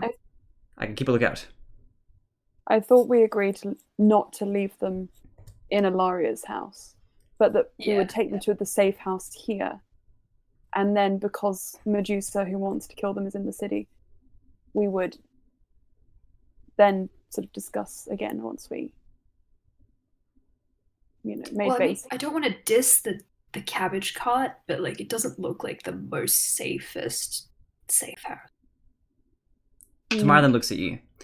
Look, I think it's probably best that we don't interfere with your conversation with the elders. Because it's not necessarily a matter that I think we should be involved in. Me, Avarice, and, Sapphire Man probably. But at the same time, if we're heading around this city here, if Medusa really is somewhere here, maybe we shouldn't split up on the off chance that she knows we're here. I don't necessarily know anything about her. You guys can't really defend yourselves very well. What I'm trying to say is I think splitting the party might be a bad idea. Ah, yes, I have heard. And then Tamara looks at the audience as he says that. Audience. Alara looks at him. Sorry, Aileen, what did you say? I just said Thomas. Oh, sorry, Aileen, right, sorry. Trudy said, then we take them with us. That was it. Sweet. Tamara smiles at you, Trudy. Avros has had a sheepish smile plastered on his face this entire time. So he looks just generally pleased overall. Ilaria then looks around. Well, I know the elders are in the upper levels, at least. We need to go up a few more floors past the storage levels. There isn't a whole lot of activity up there, so we'll be by ourselves, I think. How many floors up again? Well, we're almost at the top. There are only another 3 floors, I think. This is the I have decided I am too tired. Who will carry me? Tamara looks at you. I can take the reins this time if Jade needs a break. I knew there was a use for you. He throws himself up and he's like, He catches you. And he begins to walk forward. And then he realizes he doesn't know where he's going. He looks at Ilaria, and Ilaria says, Alright, we should be careful. We should stay as stealthy as we can. And you guys can carry forward your stealths if you like, because you've only interacted with one NPC at this point. We'll keep a lookout. Just keep your eyes peeled. I don't necessarily think that Medusa is perceptive enough to see us coming. That doesn't sound like her. She doesn't have that sort of magical ability. More so than that, I think, if she really is somewhere here, in this tree, I have a feeling that this tree might put a stop to some of her magic, at least. I don't know which parts of it, but I have a feeling she won't be able to use it quite as much as she would otherwise. So if there really is a place that we might encounter her... insight, Thomas. I mean, Ilaria.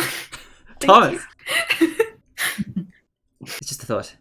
This comes 2 ways, though. I don't know how much you know about this tree, but I have a feeling that some of our magic might be stopped as well. So it's a 2-way street.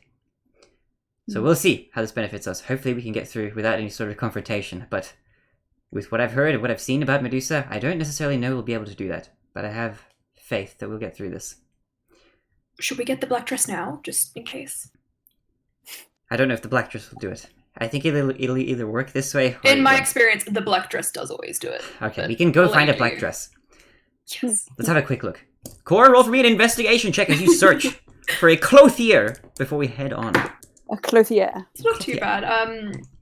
14 plus. I think I have a +6 investigation. I don't have my sheet up. I trust you implicitly. Okay, I think I do, so it's a 20. Call me up on retroactively if it's wrong. Do you want me to look at your sheet? Yes, please. So with 20 you investigate. Sure, You look around. And as you gain an understanding of your surroundings, you do find there is a clothing shop here. A nice second-hand, a little merchant shop that specializes in all sorts of second-hand dresses from all over the plains. From around the world. From around the world's plural, even. And you go and have a look. Carrying forward your investigation, since you rolled so well, you do get an idea of exactly what you're looking for, and you find the perfect dress that seems like it would fit your mum just right. It is a little bit tattered, given this is a second-hand shop, and who knows where this dress came from or how long it's been in here. It smells a little bit dusty, but you do find one that fits just right. And you think, It's in not the for right me, way... it's for her. Who cares? You learn from the best, spoken just like your mum, and you bring it to her. She looks at it with a sort of neutral expression, trying to remain as poised as possible. Her expression kind of unreadable to you, Cor, but you get the idea that you know what she's feeling. A little bit of, alright, I'll do this for you, but that's about it. And as she goes and dresses, and you guys make your way up, you walk through I have your sheet. to the next floor. I'll also go over very quickly. I went over it once before, but I'm going to go over it again because this might come up in the next few floors, who knows. If you decide to cast, and I will determine these spells as we go. There are 3 different types of spells that you can cast in here. One type of spell will work. It'll go through, no problem. The other type of spell, which I will not reveal yet, if you decide to cast it, will go up against the tree. So what's going to happen is you're going to roll a d100, and the tree's going to roll a d100. That's just going to be me. And if your roll is higher than the tree's, your spell will just barely go through. However, if it manages to fizzle out and the tree's roll is higher than yours, then that spell slot will be wasted and your spell will not work. And then the third type of spell is just a spell that won't work at all in this tree, which is generally just going to be any sort of teleportation magic, and maybe, question mark, some other stuff. Huh? What? It's going to be a surprise, who knows? That type of magic won't work at all, and that'll fizzle out before it's even cast, but it won't waste a spell slot if you try casting that won't work. And right now, all of your pillars currently disabled. All of yours at the moment. You walk through. You're staying stealthed. You walk through the first storage layer, and you can kind of see now there's nobody around at this point. You've got another 2 floors of this before you reach the elders, who are residing at the very top. A lot of crates in these places, most of them empty. It's hard to tell exactly what's being stored here. You see cobwebs foliage, moss growing on the inside of the tree, and it smells a bit damp. You do hear some sort of noise, some sort of liveliness coming from above you. It's hard to exactly say what kind of noise it is. It just sounds like people moving around. You get the idea, maybe this is the elders. As you make your way to the next floor, you enter and you walk through. It's a bit dark, very hard to see, before you get an idea of your surroundings. And you feel it sort of rumbling beneath you. As you're one floor away, you realize you're stepping on like rubble as you walk around. And you get an idea of your surroundings. And you see a figure on the other side of the room, facing away from you in the darkness. Silhouette. Is it Medusa? Can we leave? Looking a little bit Can menacing. we make a perception check, or is something that our passive perception would pick up on? Mistake. You can make a perception check if you like. Go for it. Okay. I think The that rumbling. Jade would have been sort of sticking in his plan of leading the charge because of the obviously his ability, his resistance to that petrification, but also so that maybe he could shield people. So I think he'd be angling himself, especially in front of like Yeah. maybe cool. Alright. Even I though get you. it's I not get you. The rumbling. The 26. 26? Retreat. I rolled a 19. Oh! It takes a moment for your eyes to adjust to this darkness, given that there's no light coming from the outside. But you do quickly realize what you're looking at. You see a small stature figure, silhouette, with hair moving about. It's not staying still, which is weird. There's no air, there's no breeze. And then you see the serpent tongue on each end of those hairs. You see the snake-like visage of what appears to probably be Medusa. You guys panic for a moment. You're struck by this presence. You're finally here. Is that her, really? As the rumbling gets louder, the path from which you came, now looking back at it, thinking, oh my gosh, we gotta get out of here. We gotta move. You see that the entry point for where you came, just floor now. Looks like regular old wood. And let me just pop the map. It's entirely closed. You are closed off from the bottom floors.